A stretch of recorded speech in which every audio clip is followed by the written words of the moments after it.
Hare Krishna students, and very good morning to all of you. Namaskar and welcome again to Zenduka Learning.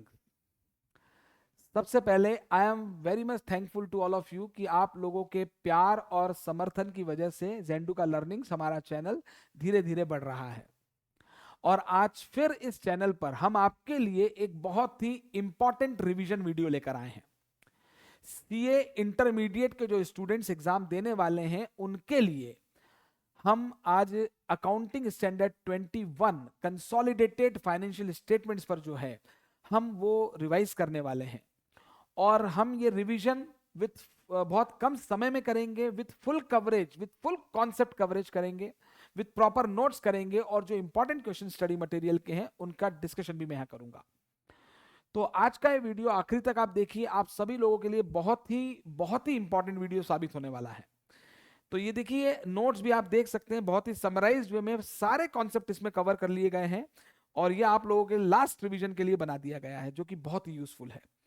तो चलिए हम लोग start करते हैं accounting standard 21 consolidated financial statements का revision.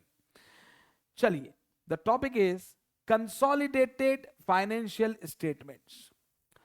हम सभी जानते हैं कि कंपनीज एक्ट के हिसाब से अगर कोई भी कंपनी किसी दूसरी एंटिटी पर कंट्रोल ऑब्टेन कर लेती है तो उनके बीच में जो रिलेशनशिप होता है वो पेरेंट सब्सिडरी, होल्डिंग सब्सिडरी का हो जाता है।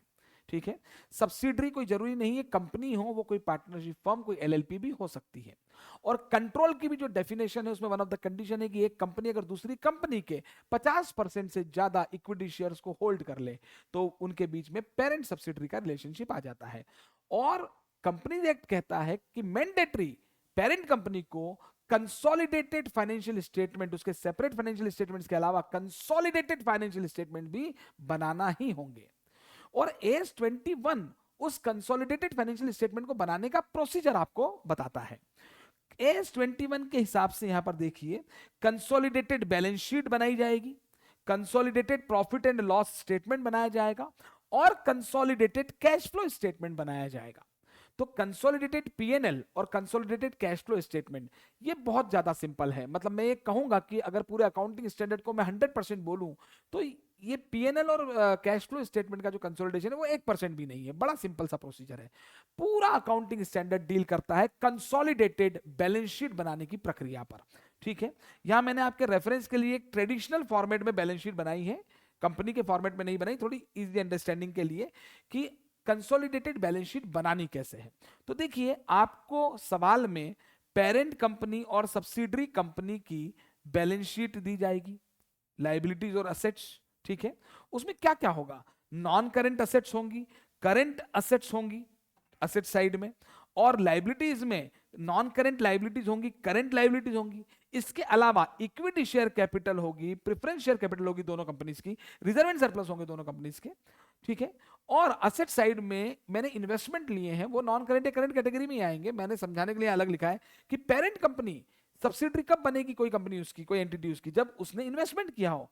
तो इन्वेस्टमेंट इन सब्सिडरी और उसके लिए केवल इक्विटी शेयर्स। ठीक है, लेकिन पेरेंट कंपनी सब्सिडरी के प्रेफरेंस शेयर्स में भी इन्वेस्ट कर सकती है और सब्सिडरी के डिबेंचर्स में भी इन्वेस्ट कर सकती है। तो मैंने इन्वेस्टमेंट को अलग लिया। तो यही मेजर बैलेंस शीट यहां पे आपके सामने है, एक पेरेंट कंपनी की और एक सब्सिडरी कंपनी की। अब इसका कंसोलिडेशन करना है, मतलब जोड़ना है, तो जोड़ दो।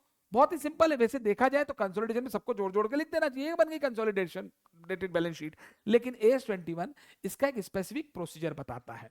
ठीक है, इसमें मेजर बात क्या ध्यान रखने वाली है कि जो सब्सिडरी कंपनी की इक्विटी शेयर कैपिटल है वो होल्डिंग कंपनी के इन्वेस्टमेंट में है, वो तो हो गई। और साथ में ये भी हो सकता है कि सब्सिडरी कंपनी की प्रेफरेंस शेयर कैपिटल या नॉन करेंट लायबिलिटी में डिबेंचर्स वो भी होल्डिंग कंपनी के इन्वेस्टमेंट में हो, लेकिन पेरेंट सब्सिडरी रिलेशनशिप तो हम इक्विटी शेयर्स की होल्डिंग से देखते हैं।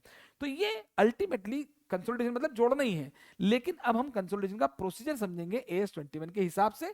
ध्यान से सुनते चले जाएं। देखिए, जितनी भी नॉन करेंट असेट्स हैं, जितनी भी करेंट असेट्स हैं, जितनी भी नॉन करेंट लायबिलिटी, जितनी भी करेंट लायबिलिटी दोनों कंपनीज की, उनको आपको एज इट इज जोड़ देना है, सब्जेक्ट टू एडजस्टमेंट। कोई एडजस्टमेंट इंटर कंपनी आपसी लेना देना, कोई रिवैल्यूएशन इंपेयरमेंट कुछ दे रखा है तो वो एक अलग बात है, वरना एज इट इज जोड़ देना है। कोई स्पेसिफिक प्रोसीजर नहीं है। और मैं आपसे कहूंगा कि एग्जाम में जब भी कंसोलिडेटेड बैलेंस शीट बनाने का क्वेश्चन आता है तो पहले एक पेज पर आप बैलेंस शीट का फॉर्मेट के लिए रख लें, उसके बाद नोट्स टू अकाउंट के लिए अपनी अंडरस्टैंडिंग के हिसाब से 2-3 पेज छोड़ दें नोट्स टू अकाउंट्स के लिए, और फिर नोट्स टू अकाउंट्स बनाना शुरू करें। तो जितनी भी नॉन करेंट लायबिलिटी देखिए यहाँ पे लिखना शुरू कर दिया है, देखिए आप सिर्फ सुनते जाइए, जितनी भी असेट्स हैं एक्सेप्ट इन्वेस्टमेंट जो पेरेंट ने सब्सिडरी में कर रखे हैं, और जितनी भी एक्सटर्नल लाइबिलिटीज हैं पेरेंट और सब्सिडरी दोनों की, वो कंसोलिडेटेड बैलेंस शीट में उसका क्या ट्रीटमेंट होगा, consolidated line by line, consolidated line by line as it is उसको आपको प्लस कर देना है। सब्जेक्ट टू कोई उसका एडजस्टमेंट दे रखा है तो वो तो डबल एंट्री सिस्टम के हिसाब से उसकी अकाउंटिंग होगी, वो तो नॉर्मल है, उसमें कोई स्पेशल कंसोलिडेशन प्रोसीजर नहीं है, एज इट इज जोड़ देंगे। अब हम एक एक करके आते हैं। अब क्या बच गया देखिए, हमने non current assets, current assets, investment इन सब्सिडरी को छोड़कर और सारी एक्सटर्नल लायबिलिटीज को एज इट इज कंसोलिडेट कर दिया। तो अब बचा क्या बैलेंस शीट्स में दोनों की, इक्विटी शेयर कैपिटल बची, प्रेफरेंस शेयर कैपिटल बची, दोनों के रिजर्व एंड सरप्लस बचे, और ये पेरेंट कंपनी ने जो इन्वेस्टमेंट कर रखा है वो बचा। ठीक है ना। अब इनका क्या ट्रीटमेंट करना है जरा एक एक करके देखते जाते हैं। पेरेंट कंपनी की जो इक्विटी शेयर कैपिटल है वो as it is subsidiary consolidated balance sheet में सेपरेटली शो हो जाएगी। तो मन में डाउट आएगा कि सर वो कंसोलिडेट करना था तो सब्सिडरी की शेयर कैपिटल क्यों नहीं जोड़ी, क्योंकि AS21 कहता है कि जो सब्सिडरी कंपनी की इक्विटी शेयर कैपिटल है, तो सब्सिडरी के मान लीजिए 80% शेयर होल्डिंग ने ले रखे, 20% अदर शेयर होल्डर्स हैं, तो उनको कहा जाता है माइनॉरिटी। तो सब्सिडरी की शेयर कैपिटल के दो हिस्से होंगे, एक जो पेरेंट का शेयर होगा, ठीक है ना, उस वो गुडविल और कैपिटल रिजर्व वाले स्टेटमेंट में चला जाएगा। गुडविल सीआर अभी डिटेल में डिस्कस करेंगे, लेकिन कैसे भाई, मान लीजिए कि यहां पर 10 लाख की कैपिटल सब्सिडरी की है, 80% से 8 लाख ले रखे हैं, और वो 8 लाख के इन्वेस्टमेंट यहां पर होंगे, 8 लाख के 9 लाख में ले रखे हैं, गुडविल आएगी, 8 लाख के 7 लाख में ले रखे हैं, कैपिटल रिजर्व आएगा। तो वो गुडविल कैपिटल मतलब ये आपस में जुड़ने की बजाय क्रॉस कैंसिल हो जाते हैं, एलिमिनेट हो जाते हैं। ठीक है, तो सब्सिडरी कंपनी की शेयर कैपिटल जो है में जो पेरेंट कंपनी का हिस्सा है वो तो गुडविल कैपिटल रिजर्व वाले स्टेटमेंट में चला जाएगा, और जो माइनॉरिटी का है वो माइनॉरिटी इंटरेस्ट के नाम से शो होगा, माइनॉरिटी इंटरेस्ट में चला जाएगा। अब आते हैं, अब मान लीजिए बैलेंस शीट में आपको दे रखी है पेरेंट कंपनी की प्रेफरेंस शेयर कैपिटल, तो एज इट इज वो सेपरेटली कंसोलिडेटेड बैलेंस शीट में आ जाएगी। तो फिर डाउट आएगा कि सर वो सब्सिडरी कंपनी की भी तो प्रेफरेंस शेयर कैपिटल हो सकती है, बिल्कुल हो सकती है। सब्सिडरी कंपनी की जो प्रेफरेंस शेयर कैपिटल है उसको मैंने दो हिस्सों में बांटा, देखिए, preference share capital of subsidiary company not held by parent, मतलब जो सब्सिडरी कंपनी की जो बैलेंस शीट आपको दी हुई है उसमें प्रेफरेंस शेयर कैपिटल तो है, लेकिन वो पेरेंट कंपनी ने नहीं इन्वेस्ट कर रखा है उसमें, मतलब ये प्रेफरेंस शेयर वाले जो इन्वेस्टमेंट है ये नहीं है, मतलब ये किसी आउटसाइडर्स को सब्सिडरी कंपनी ने प्रेफरेंस शेयर इशू कर रखे हैं, होल्डिंग कंपनी को नहीं कर रखे हैं, तो उस केस में कोई दिक्कत ही नहीं है, प्रेफरेंस शेयर कैपिटल लाइबिलिटी है, तो ये सेपरेटली डिस्क्लोज नहीं होती है, ये ध्यान दीजिए, ये माइनॉरिटी इंटरेस्ट मानी जाती है, minority share holder, minority interest में शो होता है। लोग सोचते हैं माइनॉरिटी में क्यों, तो मैं कहता हूं भैया मालिक के अलावा सारे ही नौकर हैं, तो सब्सिडरी कंपनी के लिए होल्डिंग के अलावा सारी माइनॉरिटी है, चाहे फिर वो प्रेफरेंस शेयर कैपिटल होल्डर क्यों ना हो, तो इसलिए माइनॉरिटी इंटरेस्ट में आएगी। तो सब्सिडरी कंपनी की प्रेफरेंस शेयर कैपिटल जो इशूड है, जो कि होल्डिंग ने नहीं ले रखी, होल्डिंग के इन्वेस्टमेंट में नहीं है, वो एज इट इज आएगी बैलेंस शीट में, लेकिन माइनॉरिटी इंटरेस्ट में आएगी। और preference share capital subsidiary company की है लेकिन पेरेंट ने ले रखी है, पूरी भी ले सकते हैं और पार्ट भी ले सकते हैं। तो मान लीजिए कि यहाँ पे इसकी 10 लाख रुपए की कैपिटल है, प्रेफरेंस शेयर कैपिटल सब्सिडरी की, तो वो इसके इन्वेस्टमेंट में है, मान लो पूरे ही ले रखे, तो 10 के 11 में ले रखे, 10 के 9 में ले रखे, तो वही गुडविल कैपिटल रिजर्व क्रिएट हो जाएगा। ठीक है, और इसमें भी पार्टली अगर ले रखा है, भाई मान लीजिए 10,000 शेयर में से, प्रेफरेंस शेयर में से पेरेंट कंपनी ने सब्सिडरी कंपनी के 8,000 शेयर ही ले रखे हैं, 2,000 शेयर ही ले रखे हैं, तो बाकी जो प्रेफरेंस शेयर कैपिटल है सब्सिडरी को माइनॉरिटी इंटरेस्ट में ही आएगी, क्योंकि सब्सिडरी के पॉइंट ऑफ व्यू से कंसोलिडेटेड बैलेंस शीट में होल्डिंग के शेयर के अलावा बाकी मालिक के अलावा सब नौकर हैं, होल्डिंग के अलावा सब माइनॉरिटी है। ठीक है, तो ये माइनॉरिटी इंटरेस्ट में आ जाएगा। अब सर क्या होगा, सर डिबेंचर कंपनी के जो है सॉरी पेरेंट कंपनी के अगर डिबेंचर्स दे रखे हैं तो क्या करना है, individual balance sheet, separate balance sheet में कुछ नहीं करना है, वो तो नॉन करेंट लायबिलिटी मैंने ऊपर बता ही दिया आपको, तो as a non current liability है वो, तो एज इट इज जुड़ना है उसको। ठीक है, अब क्या करना है, डिबेंचर्स अगर सब्सिडरी कंपनी के हैं, अगेन वो एक्सटर्नल लायबिलिटी है, तो डिबेंचर अगर सब्सिडरी कंपनी के हैं, लेकिन देखिए मैंने इसको फिर सब्सिडरी कंपनी जब भी आएगी मैं कुछ बातें एक्स्ट्रा करूंगा, नॉट हेल्ड बाय पेरेंट, मतलब सब्सिडरी कंपनी की लायबिलिटी में डिबेंचर है और वही डिबेंचर मान लो होल्डिंग कंपनी ने खरीद रखे हैं तो वो इन्वेस्टमेंट में आएंगे, एसेट साइड में वो नहीं है, तो डिबेंचर सब्सिडरी के ही है, तो एज इट इज दोनों की नॉन करेंट लायबिलिटी है, दोनों के डिबेंचर जुड़ जाएंगे। जैसा कि मैंने पहले भी कहा कि सारी एसेट्स और लायबिलिटीज जो पेरेंट कंपनी ने, पेरेंट कंपनी के जो इन्वेस्टमेंट है सब्सिडरी में, उसको छोड़कर सारी एसेट्स और सारी एक्सटर्नल लायबिलिटीज को as it is line by line consolidate कर देना है। लेकिन कोई डिबेंचर अगर सब्सिडरी कंपनी के हैं जो पेरेंट कंपनी ने होल्ड कर रखे हैं, फॉर एग्जाम्पल यहां पर ध्यान दीजिए, ये भी फुली भी हो सकते हैं, पार्टली भी हो सकते हैं। सब्सिडरी कंपनी की जो नॉन करेंट लायबिलिटी है उसमें लॉन्ग टर्म बोरोइंग्स में डिबेंचर्स हैं, ठीक है, मान लो 10,000 डिबेंचर है, उसमें से 1,000 डिबेंचर पेरेंट कंपनी ने ले रखे हैं या पूरे ही ले रखे हैं, ठीक है। तो अल्टीमेटली ये तो आउटसाइड लायबिलिटी, इसमें कोई गुडविल कैपिटल रिजर्व की बात नहीं होगी। इसमें निश्चित रूप से अगर 10 लाख के डिबेंचर 11 में ले रखे हैं या 10 के 9 में ले रखे हैं, तो ये सब कंसोलिडेटेड बैलेंस शीट होल्डिंग के पॉइंट ऑफ व्यू से बन रही है, तो इसका जो एडजस्टमेंट होगा, देखिए यहां लिखा है, ये जो सब्सिडरी कंपनी के डिबेंचर की नॉमिनल वैल्यू होगी और उसके करस्पॉन्डिंग जो इन्वेस्टमेंट होंगे उनका जो डिफरेंस आएगा वो पेरेंट कंपनी के लिए तो प्रॉफिट या लॉस होगा। अरे भाई 10 के 11 में ले रखे हैं तो लॉस है, 10 के 9 में ले रखे हैं तो फिर प्रॉफिट है। तो वो वो reserve and surplus, parent company का जो रिजर्व एंड सरप्लस है, मतलब जनरल रिजर्व पीएनएल, उसमें चला जाएगा, ठीक है। अब हम आगे बढ़ते हैं। अब ध्यान दीजिए, अब बचा क्या, देखिए इक्विटी शेयर कैपिटल भी हो गया, प्रेफरेंस शेयर कैपिटल भी हो गया, अब रिजर्व एंड सरप्लस की बात कर रहे हैं, ध्यान देना, ठीक है। रिजर्व एंड सरप्लस जो है रिजर्व एंड सरप्लस, ठीक है, पहले मैं सब्सिडरी की बात कर रहा हूं, ये सबसे इंपॉर्टेंट पॉइंट होता है पूरे कंसोलिडेशन प्रोसीजर AS 21 में कि सब्सिडरी कंपनी के रिजर्व एंड सरप्लस का क्या करना है।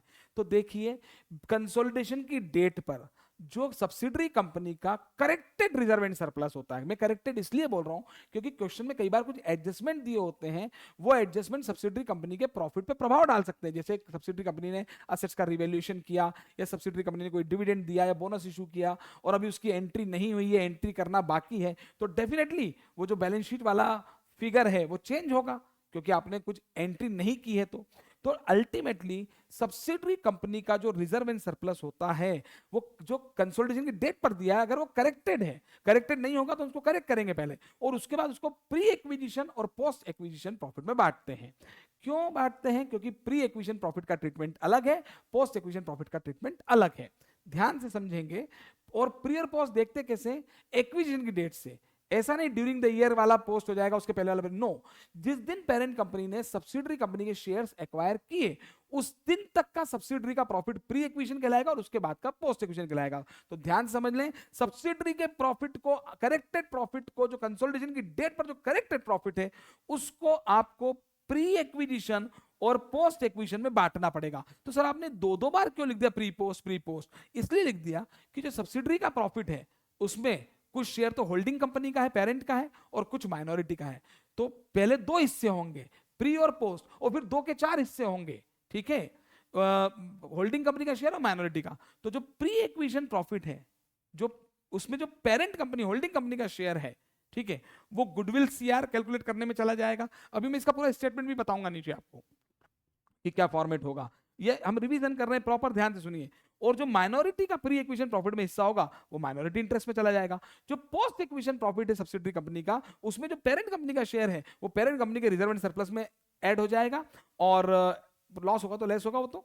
और पोस्ट एक्विजिशन है तो पोस्ट एक्विजिशन प्रॉफिट में जो माइनॉरिटी का हिस्सा है वो माइनॉरिटी इंटरेस्ट में आएगा। मतलब अल्टीमेटली सब्सिडरी कंपनी का जो कंसोलिडेशन की डेट पे जो करेक्टेड प्रॉफिट है उसको आपको प्री एक्विजिशन और पोस्ट एक्विजिशन में बांटना है, और माइनॉरिटी का हिस्सा चाहे प्री वाला हो चाहे पोस्ट का हो, बैलेंस शीट में सीबीएस में माइनॉरिटी इंटरेस्ट में ही शो होगा। लेकिन पेरेंट कंपनी का जो होल्डिंग कंपनी का जो शेयर है, वो जो प्री वाला शेयर है वो तो गुडविल सीआर वाले स्टेटमेंट में चला जाएगा, और पोस्ट वाला पेरेंट कंपनी के प्रॉफिट में रिजर्व एंड सरप्लस में ही जाएगा। जनरल रिजर्व है तो जनरल रिजर्व में, और पीएनएल है तो पीएनएल में। ठीक है, ये बात हो गई सर, बिल्कुल सिंपल है। अब इसमें आएंगे डाउनस्ट्रीम ट्रांजैक्शन, अपस्ट्रीम ट्रांजैक्शन, बड़े सिंपल हैं। डाउनस्ट्रीम ट्रांजैक्शन, पेरेंट ने सब्सिडरी को कोई गुड्स बेचा है, 100 का गुड्स 110 में बेचा है, तो दोनों अलग अलग है। बेचने वाले ने 10 का प्रॉफिट कमाया है और खरीदने वाले के लिए कॉस्ट 110 है, कहीं कोई दिक्कत नहीं है, ठीक है। लेकिन जब कंसोलिडेशन कर रहे हैं और मान लीजिए खरीदने वाले के पास वो स्टॉक बचा हुआ है, अब जोड़ रहे हैं तो उस स्टॉक में प्रॉफिट शामिल है, तो वो स्टॉक रिजर्व है, तो स्टॉक रिजर्व को एलिमिनेट करना होगा। तो कमाया किसने था? पेरेंट ने सब्सिडरी को बेचा था ना, तो ये सेल की बात कर रहा हूं मैं यहां पर। तो पेरेंट ने बेचा तो कमाया पेरेंट ने, तो पेरेंट का प्रॉफिट कम होगा, मतलब प्री पोस्ट वाले सब्सिडरी के प्रॉफिट पे इफेक्ट नहीं आएगा। लेकिन स्टॉक, किसके स्टॉक में वो प्रॉफिट है? सब्सिडरी के स्टॉक में, तो सब्सिडरी का स्टॉक कम हो जाएगा। जो ऊपर मैंने करंट एसेट जुड़वाई थी, मैंने कहा था एडजस्टमेंट होंगे, तो मैं उसमें से लेस कर देंगे। भाई दोनों कंपनी के स्टॉक जुड़ तो जाएंगे पर स्टॉक रिजर्व लेस हो जाएगा। और अपस्ट्रीम ट्रांजैक्शन है, सब्सिडरी ने पेरेंट को गुड्स बेचा था, तो कमाया किसने था? सब्सिडरी ने। कमाया सब्सिडरी ने था, और किसके स्टॉक में वो प्रॉफिट शामिल है? पेरेंट के। तो स्टॉक किसका कम होगा कंसोलिडेशन पे? पेरेंट का कम होगा। और ध्यान रखें, इस चैप्टर में मेन स्टेप है सब्सिडरी कंपनी के प्रॉफिट को प्री पोस्ट में बांटना। तो एग्जाम में अगर कोई एडजस्टमेंट सब्सिडरी के प्रॉफिट पर है और वो एडजस्टमेंट ऑलरेडी हो चुका है, तो हमारे को गिवन फिगर करेक्टेड है। लेकिन वो एडजस्टमेंट अगर नहीं हुआ है तो हमें करना पड़ेगा। तो उस केस में ध्यान से समझिएगा कि सब्सिडरी कंपनी ने अगर पेरेंट कंपनी को गुड्स बेचा था और वो गुड्स पेरेंट कंपनी के स्टॉक में पूरा या कुछ बच गया है, तो उस स्टॉक में प्रॉफिट शामिल है, तो उस स्टॉक रिजर्व को हटाना पड़ेगा। तो प्रॉफिट किसने कमाया था? सब्सिडरी ने। तो सब्सिडरी का रिजर्व एंड सरप्लस कम होगा। सर वो प्री वाला करेंगे कि पोस्ट वाला? तो डेट ऑफ ट्रांजैक्शन देखनी पड़ेगी आपको। अगर ट्रांजैक्शन की डेट एक्विजिशन की डेट के पहले वाली है या वहां तक की है, तो वो प्री प्रॉफिट में से लेस होगा, वरना वो पोस्ट में से होगा। सर ये भी हो गया। एडजस्टमेंट दिमाग में फिट करिए क्या करना है पहले, फिर फॉर्मेट्स पे भी आते हैं, फिर कुछ इंपॉर्टेंट क्वेश्चन भी डिस्कस करेंगे। अब आगे बढ़ते हैं। अब एग्जाम में इसमें एडजस्टमेंट और कौन सा आएगा? मान लीजिए कि एग्जाम में क्वेश्चन में आ गया dividend declare and paid by parent, ठीक है, नॉट येट रिकॉर्डेड। ठीक है ना, मैं इसलिए बोल रहा हूं क्योंकि एग्जाम में क्वेश्चन में ये भी आ सकता है कि वो ऑलरेडी रिकॉर्ड हो चुका है। ऑलरेडी रिकॉर्ड हो चुका है तो मुझे कुछ करना ही नहीं पड़ेगा। डिविडेंड पेरेंट ने डिक्लेयर्ड किया और पे भी कर दिया, तो जाहिर सी बात है नॉट येट रिकॉर्डेड, तो फिर रिकॉर्ड करना पड़ेगा। तो एंट्री क्या होगी? PNL to dividend, dividend to bank. तो किसका प्रॉफिट कम होगा? पेरेंट कंपनी का कम होगा। और किसका? बैंक बैलेंस कम करना पड़ेगा आपको। वो करंट एसेट में बैंक बैलेंस जुड़ा पर वो कम करना पड़ेगा क्योंकि एंट्री नहीं हुई है, तो बैंक बैलेंस पेरेंट का कम हो जाएगा। और ऐसा भी आ सकता है dividend declared but not paid, अभी पे नहीं किया है, बाय पेरेंट। ठीक है, नॉट येट रिकॉर्डेड। सर ये नॉट येट रिकॉर्डेड आप बार बार क्यों लिख रहे हो? मैं इसलिए लिख रहा हूं कि अगर एग्जाम में कुछ भी ना लिखा हो तो हम मान के चलेंगे रिकॉर्ड हो गया है, लेकिन नॉट लिखा है it should be recorded now, तो फिर करना पड़ेगा। तो डिविडेंड अगर डिक्लेयर हुआ है, पे नहीं हुआ, तो एंट्री की पीएनएल टू डिविडेंड। तो डिविडेंड पेबल लायबिलिटी साइड में आएगा। सीबीएस में भी सब कंसोलिडेट पेरेंट कंपनी का dividend declared consolidated balance sheet में लायबिलिटी में आएगा ही आएगा, और पेरेंट कंपनी का रिजर्व एंड सरप्लस माइनस यानी कम हो जाएगा।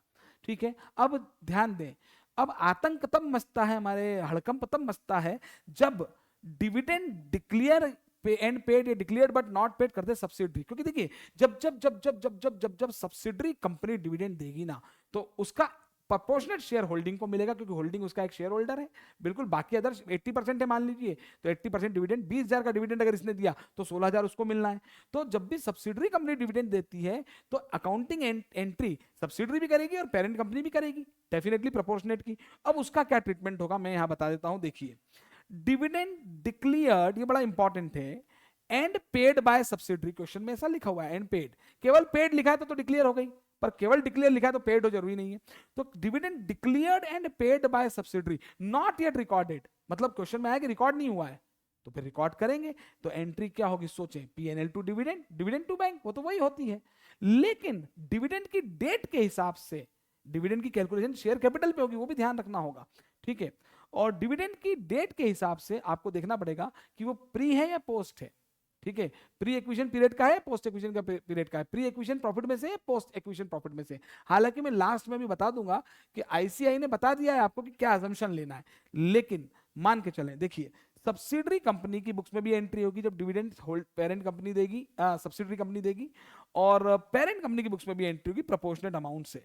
तो एंट्री होगी डिविडेंड डिक्लेयर्ड एंड पेड, तो एंट्री होगी PNL to dividend, dividend to bank. तो अल्टीमेटली एंट्री होगी सब्सिडरी कंपनी का रिजर्व एंड सरप्लस। पीएनएल में से दिया है तो पीएनएल, कई बार जनरल रिजर्व में से भी दे सकते हैं, लेकिन जनरली पीएनएल में से देंगे।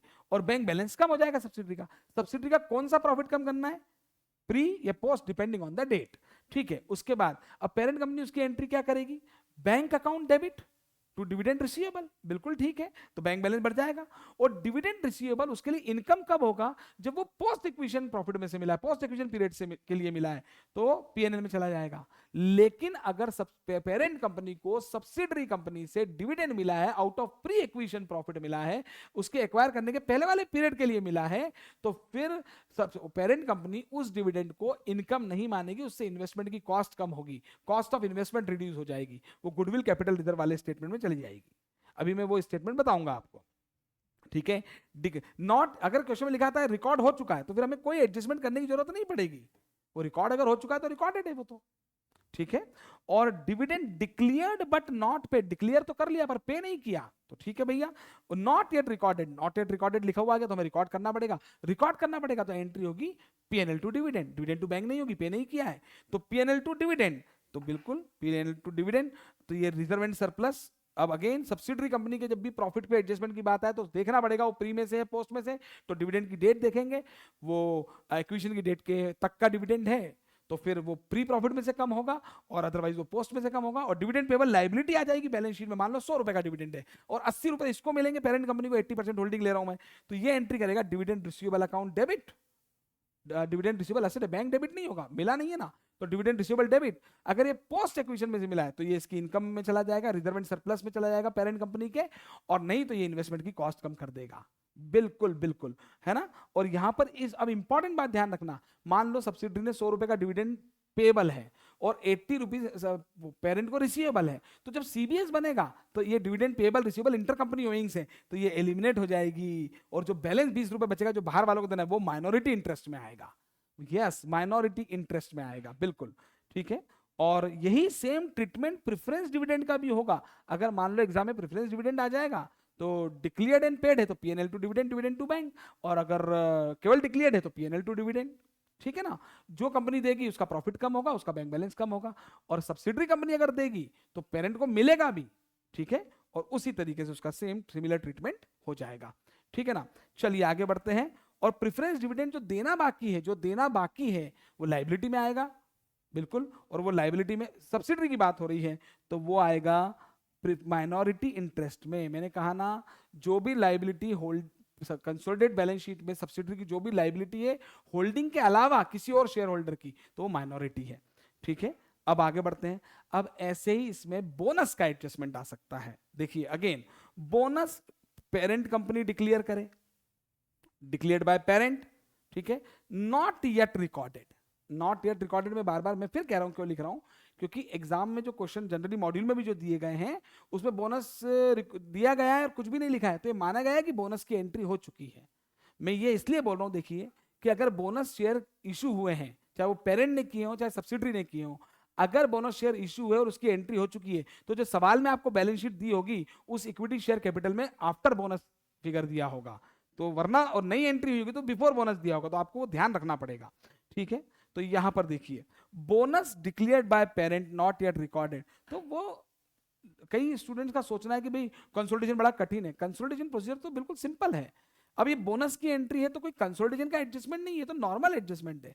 अगर पेरेंट कंपनी ने बोनस दिया तो क्या होगा बताइए, सबसे पहले कैपिटल रिडेम्पशन रिजर्व यूज होता है, फिर सिक्योरिटी प्रीमियम होता है, फिर कैपिटल प्रॉफिट जो कैश में रियलाइज हो गए वो होते हैं, फिर जनरल रिजर्व है, फिर पीएनएल है, उस ऑर्डर में, मतलब अल्टीमेटली जो कंपनी बोनस देगी उसका प्रॉफिट कम हो जाएगा डेबिट और उसकी कैपिटल बढ़ जाएगी क्रेडिट।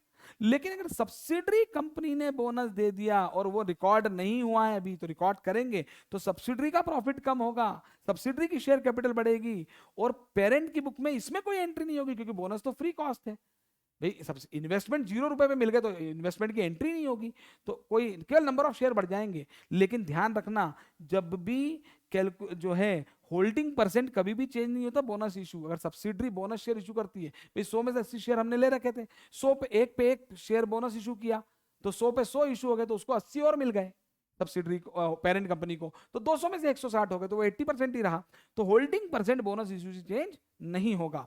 और याद रखें, अगर bonus declared by subsidiary parent not yet recorded है तो मींस शेयर कैपिटल जो बैलेंस शीट में दे रखी है वो बिफोर बोनस है, चाहे वो पेरेंट की हो चाहे वो सब्सिडरी की हो। लेकिन ऑब्वियस सी बात है, ठीक है, तो अगर आपको बिफोर बोनस बैलेंस शीट, अगर बोनस की एंट्री नहीं हुई है तो जो बैलेंस शीट सवाल में दी है उसमें जो शेयर कैपिटल दी हुई है वो बिफोर बोनस है, तो आपको तो आफ्टर बोनस से शेयर कैपिटल बढ़ानी पड़ेगी भाई, नंबर ऑफ शेयर बढ़े तो शेयर कैपिटल तो बढ़ेगी ना। तो जो है उसमें डेफिनेटली होल्डिंग का शेयर भी बढ़ जाएगा और माइनॉरिटी का शेयर भी बढ़ जाएगा, ठीक है। और if bonus already recorded, if dividend, और ये हमने यहाँ पे देखिए डिविडेंड में भी ये बात लिखी थी ऊपर, if all the about dividends already recorded, ये जनरल अजम्पशन भी होता है, क्वेश्चन में कुछ भी नहीं बोला हो तो मान के चलेंगे डिविडेंड रिकॉर्ड हो गया होगा, क्वेश्चन में लिखा है डिविडेंड दिया तो मानेंगे रिकॉर्ड हो गया, तो फिर कोई हमें कोई फर्दर एंट्री नहीं करनी है, उसकी फर्दर कोई एंट्री हमें नहीं करनी है, ठीक है। और वैसे ही अगर बोनस अगर क्वेश्चन में लिखा है जो कि जनरल अजम्पशन है कि रिकॉर्डेड हो चुका है, तो हमें कुछ भी नहीं करना है, फिर उसका ऑटोमेटिक इफेक्ट आ चुका है। अब जब भी इन सेपरेट बैलेंस शीट में आपको इंटर कंपनी ओइंग्स दे रखी है, मतलब होल्डिंग कंपनी के डेटर हैं, उसके क्रेडिटर हैं, सब्सिडरी के क्रेडिटर डेटर हैं, बीआरबीपी लोन लिया लोन दिया एक दूसरे से, तो वो एलिमिनेट कर देना है। इंटर कंपनी ओइंग्स जो आपसी लेना देना है वो एलिमिनेट कर देना है। और ऊपर डिबेंचर में भी यही बताया था मैंने कि सब्सिडरी के डिबेंचर हैं, होल्डिंग ने इन्वेस्ट कर रखे हैं, तो वहां तो वैल्यू चेंज हो सकती है ना भाई। इन्वेस्टमेंट तो ओपन मार्केट से खरीदते हैं, तो 100 रुपए की चीज 110 में खरीदी तो 10 का लॉस है, 100 की 90 में मिल गई तो 10 का प्रॉफिट है, तो उससे पेरेंट कंपनी का प्रॉफिट इफेक्ट हो जाएगा। लेकिन 100 हमने गुड्स खरीदा बेचा है, 100 रुपए मुझे आपसे लेना है, आपको मुझे देना है, तो नेट इफेक्ट 0 हो जाएगा। तो इंटर कंपनी ओइंग्स ये एलिमिनेट हो जाएंगी। सर अब क्या बताने वाले हो? अब एग्जाम में कंसोलिडेशन में रिवैल्यूएशन का एडजस्टमेंट आ सकता है, तो रिवैल्यूएशन एज 10 से चलेगा भाई, वो तो नॉर्मल है, उसमें दिल पे नहीं लेना। रिवैल्यूएशन जो है पीपी का अपवर्ड भी हो सकता है, रिवैल्यूएशन पीपी का डाउनवर्ड भी एग्जाम में आ सकता है। अपवर्ड हुआ तो एक्स्ट्रा डेप्रिसिएशन लगाना पड़ेगा, डाउनवर्ड हुआ तो पहले ज्यादा डेप्रिसिएशन लग गया था उसको रिवर्सल करना पड़ेगा एक्सेस डेप्रिसिएशन को, और वो पेरेंट की बुक्स में भी आ सकता है, सब्सिडरी की बुक्स में भी आ सकता है। तो सर इसमें क्या करेंगे? कुछ नहीं करेंगे भाई, ऊपर आपने सारी current asset non current asset दोनों की जोड़ के लिखी हुई है, ठीक है ना। अब आपको उसका एडजस्टमेंट नॉर्मल तरीके से करना है। मतलब देखिए पहली बार अपवर्ड रिवैल्यूएशन होगा, ठीक है, तो प्रॉपर्टी प्लांट एंड इक्विपमेंट की वैल्यू बढ़ जाएगी डेबिट, और पेरेंट कंपनी का रिजर्व एंड सरप्लस बढ़ जाएगा क्रेडिट, है ना। सब्सिडरी के बुक्स में भी यही एंट्री होगी, पीपी की वैल्यू बढ़ जाएगी और रिजर्व एंड सरप्लस बढ़ जाएगा। लेकिन डेट ऑफ सब्सिडरी के केस में डेट ऑफ रिवैल्यूएशन में देखना पड़ेगी, अगर वो एक्विजिशन पीरियड तक की है तो वो प्री में आएगा, और या फिर वो पोस्ट में आएगा उसके बाद का है। तो सब्सिडरी कंपनी का जब भी प्रॉफिट का कोई एडजस्टमेंट हो, जनरल रिजर्व का, पीएनएल का, रिवैल्यू, कोई भी प्रॉफिट, रिजर्व एंड सरप्लस की बात कर रहा हूं, तो उसको आपको करेक्ट करना पड़ेगा पहले। कोई एडजस्टमेंट नहीं हुआ है तो करना पड़ेगा। सर क्वेश्चन में लिखा रिवैल्यूएशन हुआ था और हमने एंट्री कर ली, तो कुछ नहीं करना, फिर जो फिगर्स दे रखे हैं करेक्टेड है, ठीक है। अब अपवर्ड रिवैल्यूएशन हुआ तो डेप्रिसिएशन ज्यादा लगेगा, डेप्रिसिएशन लगेगा तो पीपी की वैल्यू कम होगी और प्रॉफिट कम हो जाएगा, ठीक है। और सब्सिडरी कंपनी में भी यही होगा, पीपी की वैल्यू कम होगी, प्रॉफिट कम होगा, लेकिन प्रॉफिट सिर्फ पोस्ट का ही कम होगा, डिवैल्यूएशन कभी भी हुआ हो, रिवैल्यूएशन तो कभी भी हुआ हो, डेप्रिसिएशन जो आएगा उसका वो तो पोस्ट में ही आएगा ना, तो उसका इफेक्ट पोस्ट प्रॉफिट में ही आएगा। और अगर डाउनवर्ड रिवैल्यूएशन हुआ तो एएस 10 कहता है पहली बार डाउनवर्ड रिवैल्यूएशन हुआ तो पीएनएल में जाता है लॉस, तो देखिए प्रॉफिट कम हो जाएगा, पीएनएल डेबिट हो जाएगा और पीपी की वैल्यू कम हो जाएगी। वैसे सब्सिडरी में रिवैल्यूएशन हुआ तो पीपी की वैल्यू कम हो जाएगी, प्रॉफिट कम हो जाएगा, लेकिन प्रॉफिट कौन सा? अगेन डेट ऑफ रिवैल्यूएशन देखना पड़ेगी, प्री वाला है पोस्ट वाला, वो ध्यान रखना पड़ेगा। और एक्सेस डेप्रिसिएशन का जो रिवर्सल होगा, असेट का डाउनवर्ड रिवैल्यूएशन हुआ तो पहले ज्यादा डेप्रिसिएशन लग गया था, अब उसको रिवर्स करेंगे, तो उसको रिवर्स करेंगे भाई, तो असेट की वैल्यू बढ़ जाएगी डेबिट, और प्रॉफिट बढ़ जाएगा तो पीएनएल बढ़ जाएगा, और पीएनएल हमेशा पोस्ट का ही बढ़ेगा क्योंकि डेप्रिसिएशन जो लगा था वो पोस्ट में ही लगा होगा। और फिर अगेन मैंने लिख दिया कि अगर एंट्री ऑलरेडी डन है, जनरल अजम्पशन होता है अगर क्वेश्चन में मेंशन नहीं हो, कई बार क्वेश्चन में हिंट होती है, अभी हम देखेंगे उसको। तो अगर एंट्री ऑलरेडी रिवैल्यूएशन की क्वेश्चन में लिखा हो गई, इसका एंट्री इफेक्ट डाल दिया तो फिर कुछ मत करना, और क्या। तो ये रिवैल्यूएशन का क्या ट्रीटमेंट है, डिविडेंड डिक्लेयर्ड दोनों कंपनी करती है, डिविडेंड का क्या ट्रीटमेंट है, और इंटर कंपनी ओइंग्स का क्या ट्रीटमेंट है, बोनस का क्या ट्रीटमेंट है, वो समझना है, और किसको कैसे करना है वो देख लिया है हमने पूरी बैलेंस शीट। अब होल्डिंग परसेंट निकालते कैसे? होल्डिंग परसेंट सब्सिडरी कंपनी की टोटल शेयर लेते हैं और कितने होल्ड सब्सिडरी पेरेंट ने ले रखे हैं, न्यूमरेटर अपॉन डिनोमिनेटर इनटू 100। ये जरूर ध्यान रखना, अगर न्यूमरेटर और डिनोमिनेटर अगर ध्यान दें कंपेरेबल होने चाहिए। अगर सवाल में बोनस शेयर हैं तो अगर नीचे बिफोर बोनस शेयर ले रहे हो तो ऊपर भी बिफोर बोनस शेयर कितना है वो लेना। अगर नीचे आफ्टर बोनस शेयर्स ले रहे हो आप, बोनस शेयर के बाद सब्सिडी ने बोनस दिया हो सकता है ना, तो ऊपर भी होल्डिंग के भी बढ़ जाएंगे, तो आफ्टर बोनस लेना है, कॉमन सेंस की बात है। माइनॉरिटी इंटरेस्ट का परसेंट कैसे निकलेगा? जो 100% है उसमें से होल्डिंग का परसेंट माइनस कर दोगे तो माइनॉरिटी का परसेंट निकल जाएगा। अब देखिए यहां पर ये प्री एक्विजिशन प्रॉफिट क्या होता है, पोस्ट एक्विजिशन प्रॉफिट क्या होता है। पहली बात तो ये शब्द सिर्फ सब्सिडरी कंपनी के प्रॉफिट के लिए है। तो जिस दिन सब्सिडरी कंपनी ने, पेरेंट कंपनी ने सब्सिडरी कंपनी में शेयर एक्वायर किए थे, उस दिन तक का सब्सिडरी का प्रॉफिट प्री है और उसके बाद का पोस्ट है। ये बात भी क्लियर हो गई। अब देखिए मैंने स्टेटमेंट बनाना शुरू कर दिए यहाँ पर, अब थोड़ा और ध्यान दें मैं किस तरीके से स्टेटमेंट बनाता हूं। मैंने मेरी क्लास में स्टूडेंट्स को भी यही फॉर्मेट सिखाया है। आपके किसी के स्टूडेंट कई सारे स्टूडेंट्स ऐसे भी हैं जो मुझसे नहीं पढ़े हुए हैं, वो जुड़े हुए हैं, काफी सारे हैं ऐसे, उनका कोई फॉर्मेट अलग हो तो वो उसी को फॉलो करें। चलिए, प्रॉफिट ऑफ सब्सिडरी कंपनी को हमें प्री और पोस्ट में बांटना है, ठीक है। तो ये जितने भी प्री प्रॉफिट होंगे वो यहाँ पे लिख देंगे, जितने ही पोस्ट होंगे पोस्ट में हम अलग अलग कॉलम बनाते हैं, जनरल रिजर्व का अलग, पीएनएल का अलग, और भी कोई अदर रिजर्व हो सकता है, वो सारे प्रॉफिट पोस्ट में आ जाएंगे। प्री पोस्ट में बांट दिया, टोटल लग गया, ठीक है। अब जो सब्सिडरी कंपनी का प्रॉफिट है उसके दो हिस्से होंगे, एक तो पेरेंट कंपनी मान लो 80%, माइनॉरिटी मान लो 20%। तो जो पेरेंट कंपनी वाला है प्री का हिस्सा, जो पेरेंट कंपनी को मिला प्री प्रॉफिट का, वो गुडविल सीआर कैलकुलेट करने में चला जाता है, और पोस्ट वाला जो है हिस्सा वो पेरेंट कंपनी के प्रॉफिट में एज इट इज जुड़ जाता है। सब्सिडरी कंपनी के पोस्ट एक्विजिशन प्रॉफिट में से जो पेरेंट कंपनी को मिलता है शेयर, चाहे वो जनरल रिजर्व वाला जनरल रिजर्व में जुड़ जाएगा, पीएनएल वाला पीएनएल में जुड़ जाएगा, और कोई अदर रिजर्व में वो वहां चला जाएगा, ठीक है। ये बात क्लियर हो जाती है। और माइनॉरिटी इंटरेस्ट जो है सब्सिडरी कंपनी के प्रॉफिट में, चाहे प्री प्रॉफिट हो, चाहे पोस्ट पीएनएल हो, चाहे पोस्ट जनरल रिजर्व हो, चाहे कुछ भी हो, वो टोटल माइनॉरिटी इंटरेस्ट में ही आता है, ठीक है। और अब यहां पर मैं एक बात बोल रहा हूं, जरा ध्यान से इसको सुनना, ये थोड़ी सी कंफ्यूजिंग होती है, आप चाहे तो इसको फॉलो ना करें, लेकिन कहीं पर कोई सॉल्यूशन दिखता है तो लोग कंफ्यूज हो जाते हैं, इसलिए मैं बता रहा हूं। देखिए, मान लीजिए सब्सिडरी कंपनी ने बोनस डिविडेंड कुछ दिया, या कोई सब्सिडरी कंपनी ने होल्डिंग को माल बेचा था, तो वो स्टॉक रिजर्व से प्रॉफिट कम करना है सब्सिडरी का, तो रिडक्शन इन प्रॉफिट हो रहा है सब्सिडरी का, प्री या पोस्ट कुछ भी हो सकता है, डेट के हिसाब से होता है, due to bonus dividend upstream transaction etcetera. तो भाई या तो इसी स्टेटमेंट में हम क्या करेंगे, डिविडेंड देंगे तो पीएनएल डेबिट, बोनस देंगे तो पीएनएल जनरल रिजर्व डेबिट, या अपस्ट्रीम ट्रांजैक्शन है तो पीएनएल डेबिट, है ना। तो या तो इसी स्टेटमेंट में से आप वो लेस कर दो, सुनना ध्यान से, और उसके बाद जो प्रॉफिट आएगा उसको 80-20 कर देना, मतलब 80-20 पेरेंट और माइनॉरिटी का, है ना। या ऐसा भी कर सकते हैं। कई बार जैसे खास तौर पर अपस्ट्रीम ट्रांजैक्शन के लिए किसी जगह पे आईसीआई ने एक आध क्वेश्चन में कर रखा है, मान लीजिए हमें 20 रुपए का स्टॉक रिजर्व हटाना है होल्डिंग कंपनी के प्रॉफिट से, है ना। तो एंट्री होगी पीएनएल टू स्टॉक, तो स्टॉक तो बैलेंस शीट में कम हो जाएगा करंट एसेट्स में, लेकिन पीएनएल कम करना है। तो यहां पे हम अगर मान लीजिए 20 रुपए का स्टॉक रिजर्व कम करेंगे, तो ये जो प्रॉफिट है चाहे प्री और पोस्ट हो, जो प्रॉफिट हो 20 से कम हो जाएगा, तो जो कम वाला प्रॉफिट है वही पेरेंट में जाएगा और माइनॉरिटी में जाएगा। तो कई बार यहां से लेस नहीं करते हैं, यहां से लेस नहीं करते हैं, यहां से लेस नहीं करते, मतलब इस प्रॉफिट को बढ़ा हुआ रहने देते हैं, सुनना ध्यान से। तो बढ़ा हुआ प्रॉफिट जिसको जहां जाना होता है वहां चला जाता है, जो माइनॉरिटी में जाना हुआ माइनॉरिटी में चला गया, जो गुडविल सीआर में जाना हुआ गुडविल सीआर में चला गया, जो सब्सिडरी पेरेंट के प्रॉफिट्स पीएनएल में रिजर्व में जाना था वो चला गया। 20 यहां से लेस करना था, नहीं किया। फिर ये क्या करते हैं, इस 20 को 80-20 में बांटेंगे, 16 और 4, तो 4 तो माइनॉरिटी में से कम कर देंगे, बाद में जाके बात तो वही हुई। और 20 जो 16 का फिगर है, या तो प्री वाला था तो गुडविल सीआर वाले में ले जाएंगे, और या सीधे होल्डिंग के प्रॉफिट में से कम कर देंगे। कहने का मतलब है सब्सिडरी का प्रॉफिट अगर यहीं से कम कर दिया तो जो सही प्रॉफिट है, कम किया हुआ प्रॉफिट है, वही पेरेंट और माइनॉरिटी को मिलेगा। लेकिन यहां से कम नहीं किया, पहले ज्यादा पेरेंट और माइनॉरिटी को दे दिया, तो जहां जाता है वहां से लेस कर देना उसे, ठीक है। ठीक है, तो ये मैंने एक जनरल बात लिखी है। अब हम आते हैं माइनॉरिटी इंटरेस्ट के फॉर्मेट पर। देखिए माइनॉरिटी इंटरेस्ट में क्या क्या आएगा। ध्यान दें, माइनॉरिटी एक शेयर होल्डर है, ठीक है ना। सब्सिडरी कंपनी के दो शेयर होल्डर, दो कैटेगरी के शेयर होल्डर, एक तो होल्डिंग कंपनी और बचे हुए सारे माइनॉरिटी, ठीक है ना। तो माइनॉरिटी का जो हिस्सा सब्सिडरी की शेयर कैपिटल में है इंक्लूडिंग बोनस, वो यहां पे आएगा, बोनस है तो। सब्सिडरी कंपनी से माइनॉरिटी को जो प्री प्रॉफिट का हिस्सा मिला ऊपर से वो आएगा। सब्सिडरी कंपनी की माइनॉरिटी शेयर होल्डर को जो सब्सिडरी कंपनी के पोस्ट एक्विजिशन प्रॉफिट से मिला है वो भी यहां पे आ जाएगा, चाहे रिजर्व हो चाहे जो भी है पोस्ट पीएनएल। और क्या क्या आएगा माइनॉरिटी में, प्रेफरेंस शेयर कैपिटल जो सब्सिडरी कंपनी की थी, जो कि नॉट हेल्ड बाय पेरेंट, जो पेरेंट ने नहीं ली, जो पेरेंट ने ले रखी थी वो तो एलिमिनेट होकर गुडविल सीआर में चली गई, तो वो यहां पे आ जाएगी।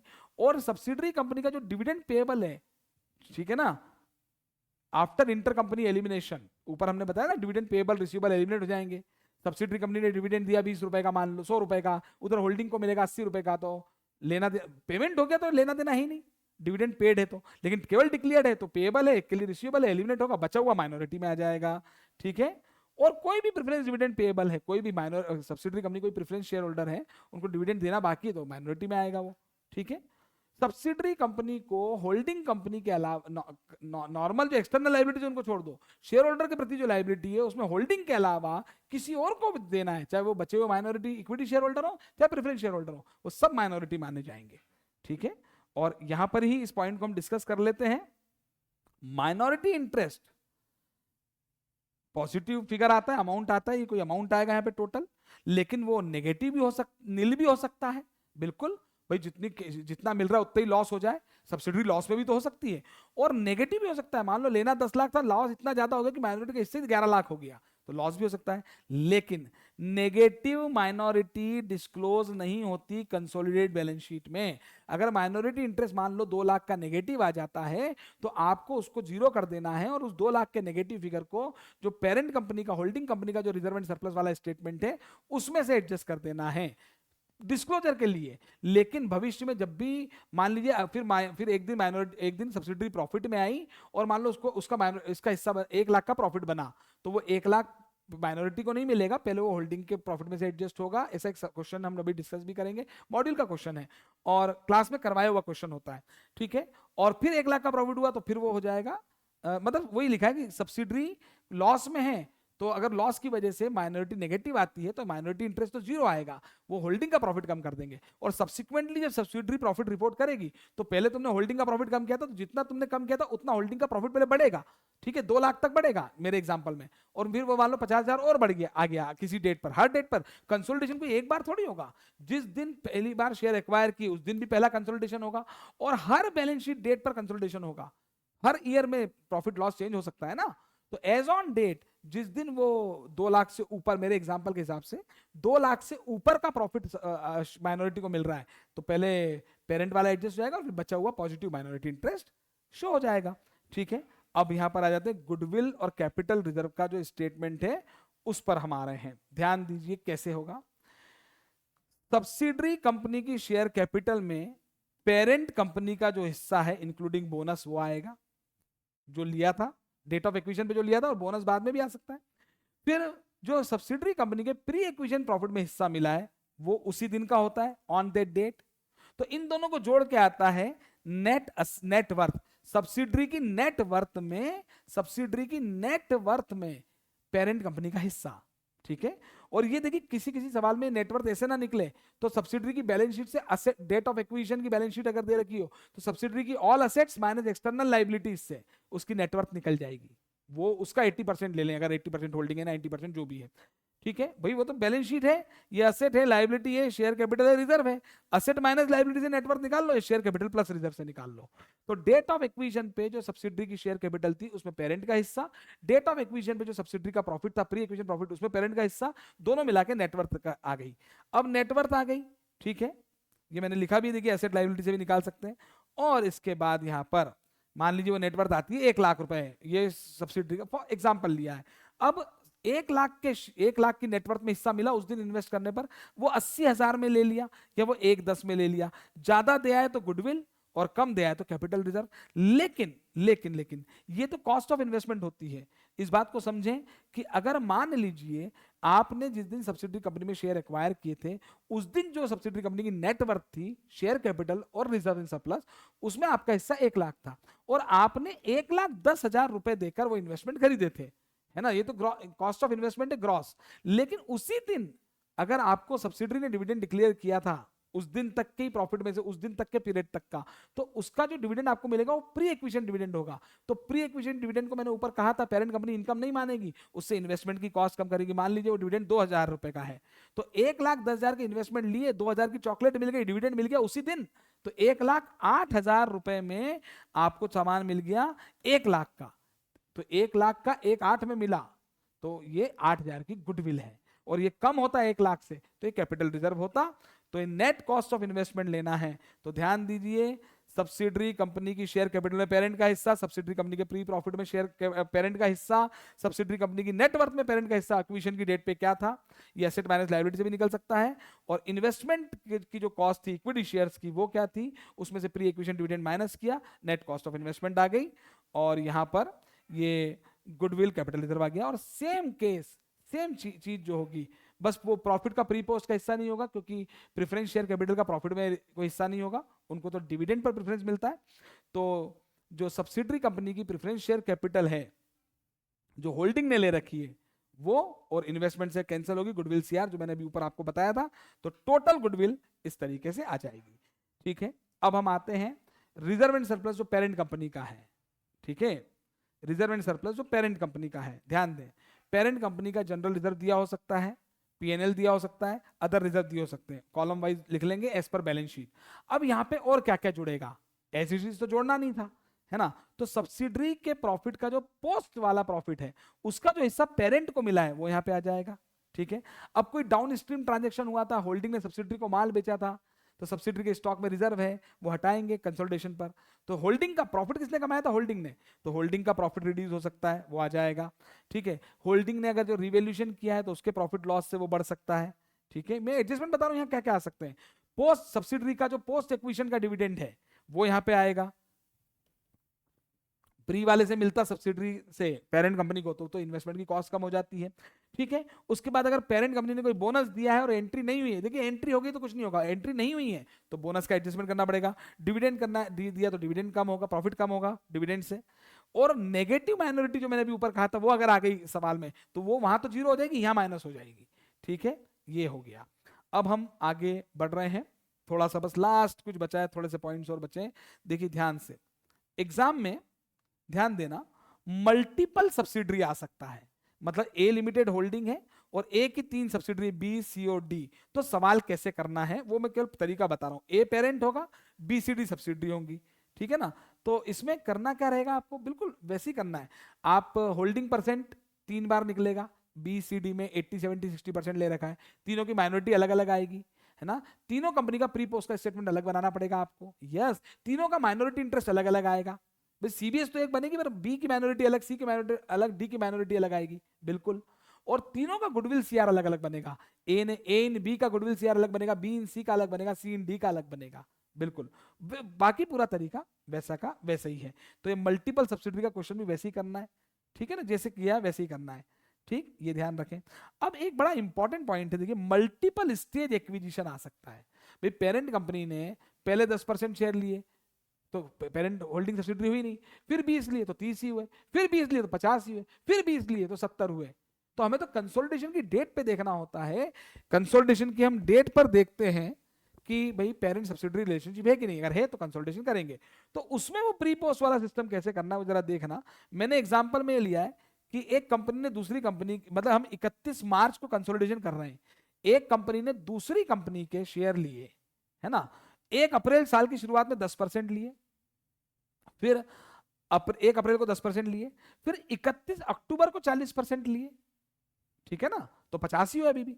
फिर 31 दिसंबर को 10% और ले लिए, और फिर 31 मार्च को 10% लिए। तो देखिए 10 और 40 50, और फिर 10 60 हो गए, और फिर आखिरी में 70 हो गए, तो 70-30 का रेशो आ गया।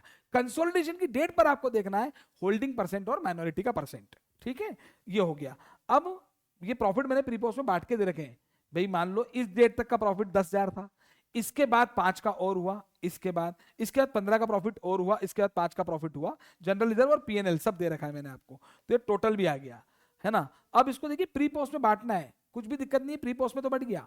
1 अप्रैल तक का जो प्रॉफिट है, ये अलग अलग क्वेश्चन में दिया होता है, इंफॉर्मेशन होती है कि अगर मल्टीपल स्टेज एक्विजिशन है तो ये देना पड़ेगा ना कि किस डेट पे कितना प्रॉफिट था, या तो ड्यूरिंग द पीरियड देंगे या एज ऑन देंगे। मान लो 1 अप्रैल को 10,000 प्रॉफिट था, रिजर्व था या पीएनएल, मान लो 1 अप्रैल को 1 लाख का प्रॉफिट था और 31 अक्टूबर को 1,60,000 था, तो एज ऑन दिया है तो फिर वो बाद वाला 60,000 हो जाएगा। यहां मैंने अलग अलग करके ही दे रखा है, आप ये देखिए 1 अप्रैल तक, अप्रैल के बाद अक्टूबर तक, अक्टूबर के बाद दिसंबर तक, दिसंबर के बाद मार्च तक, ऐसा हमें बनाना पड़ेगा, ठीक है। अब पेरेंट कंपनी ने टोटल कितना दे रखा है, 70%, 10 प्लस 40 50 प्लस 10 60 प्लस 10 70, तो 30% तो माइनॉरिटी में चला जाएगा और 70% पेरेंट का है। लेकिन फॉर्मेट में देखना ध्यान से, मैंने क्या किया है, एक साथ 70% नहीं लिखा, पहले 10% लिया, फिर 40% लिया, फिर 10% लिया, फिर 10% लिया, ऐसे अल्टीमेटली इन चारों फिगर्स को मैंने सब ये देखिए 70 30 में बढ़ गए, ठीक है। यहां मैंने 10% शेयर दिया पेरेंट को, यहां मैंने 40% शेयर दिया ऊपर वाले अमाउंट का, यहां भी 10% दिया, यहां भी 10% दिया, ओवरऑल 70 दे दिया, 30 माइनॉरिटी को दे दिया। तो सर एक साथ क्यों नहीं किया? उसका रीजन समझिएगा कि ये जो 10% शेयर थे ये 1 अप्रैल को लिए थे, ठीक है ना। तो ऐसा थोड़ी कि आपको जो है ऐसा थोड़ी ना होगा कि पहले 10% मिलेगा, फिर आप जब 40 लोगे फिर 40 मिलेगा, ऐसा नहीं होता। अगर आज मैंने किसी कंपनी के मान लीजिए 70% शेयर लिए, आज ही लिए, तो ऐसा थोड़ी कि आज के बाद जो प्रॉफिट होगा उसमें से मिलेगा, जो एग्जिस्टिंग प्रॉफिट होगा उस पर भी 70% मेरा राइट हो जाएगा, है ना। तो ये जो 10% प्रॉफिट मैंने लिया था 1 अप्रैल को लिया था, इस 10% में जो इस 1/10 में से मिला ये तो प्री है, लेकिन इसके बाद का ये पूरा पोस्ट हो जाएगा ये 10% वाला भी। हाँ, एक्विजिशन की डेट तक का प्री, उसके बाद का पोस्ट, पहली बात, है ना। अब ध्यान सुने, अब ये जो 40% लिए थे ये अक्टूबर में लिए थे, 31 अक्टूबर, तो इसमें ये जो 40% इस 1/10 का और इस 65 का 40%, ये दोनों प्री होंगे यहां तक, फिर ये पोस्ट होंगे। फिर ये जो 10% था ये 31 दिसंबर को लिया, तो इस 10% के लिए जो शेयर आपको मिले ये तीनों प्री होंगे, 31 दिसंबर तक का प्रॉफिट प्री होगा, बाद वाला पोस्ट होगा, बाद वाला पोस्ट होगा। और ये लास्ट वाला तो 31 मार्च को ही लिया है 10%, तो इसके लिए तो पूरा ही प्रॉफिट प्री हो जाएगा इसके। हाँ, अगर 31 मार्च की जगह 28 फरवरी होता मान लीजिए, तो 28 फरवरी तक का प्री और उसके बाद फिर मार्च वाला पोस्ट होता।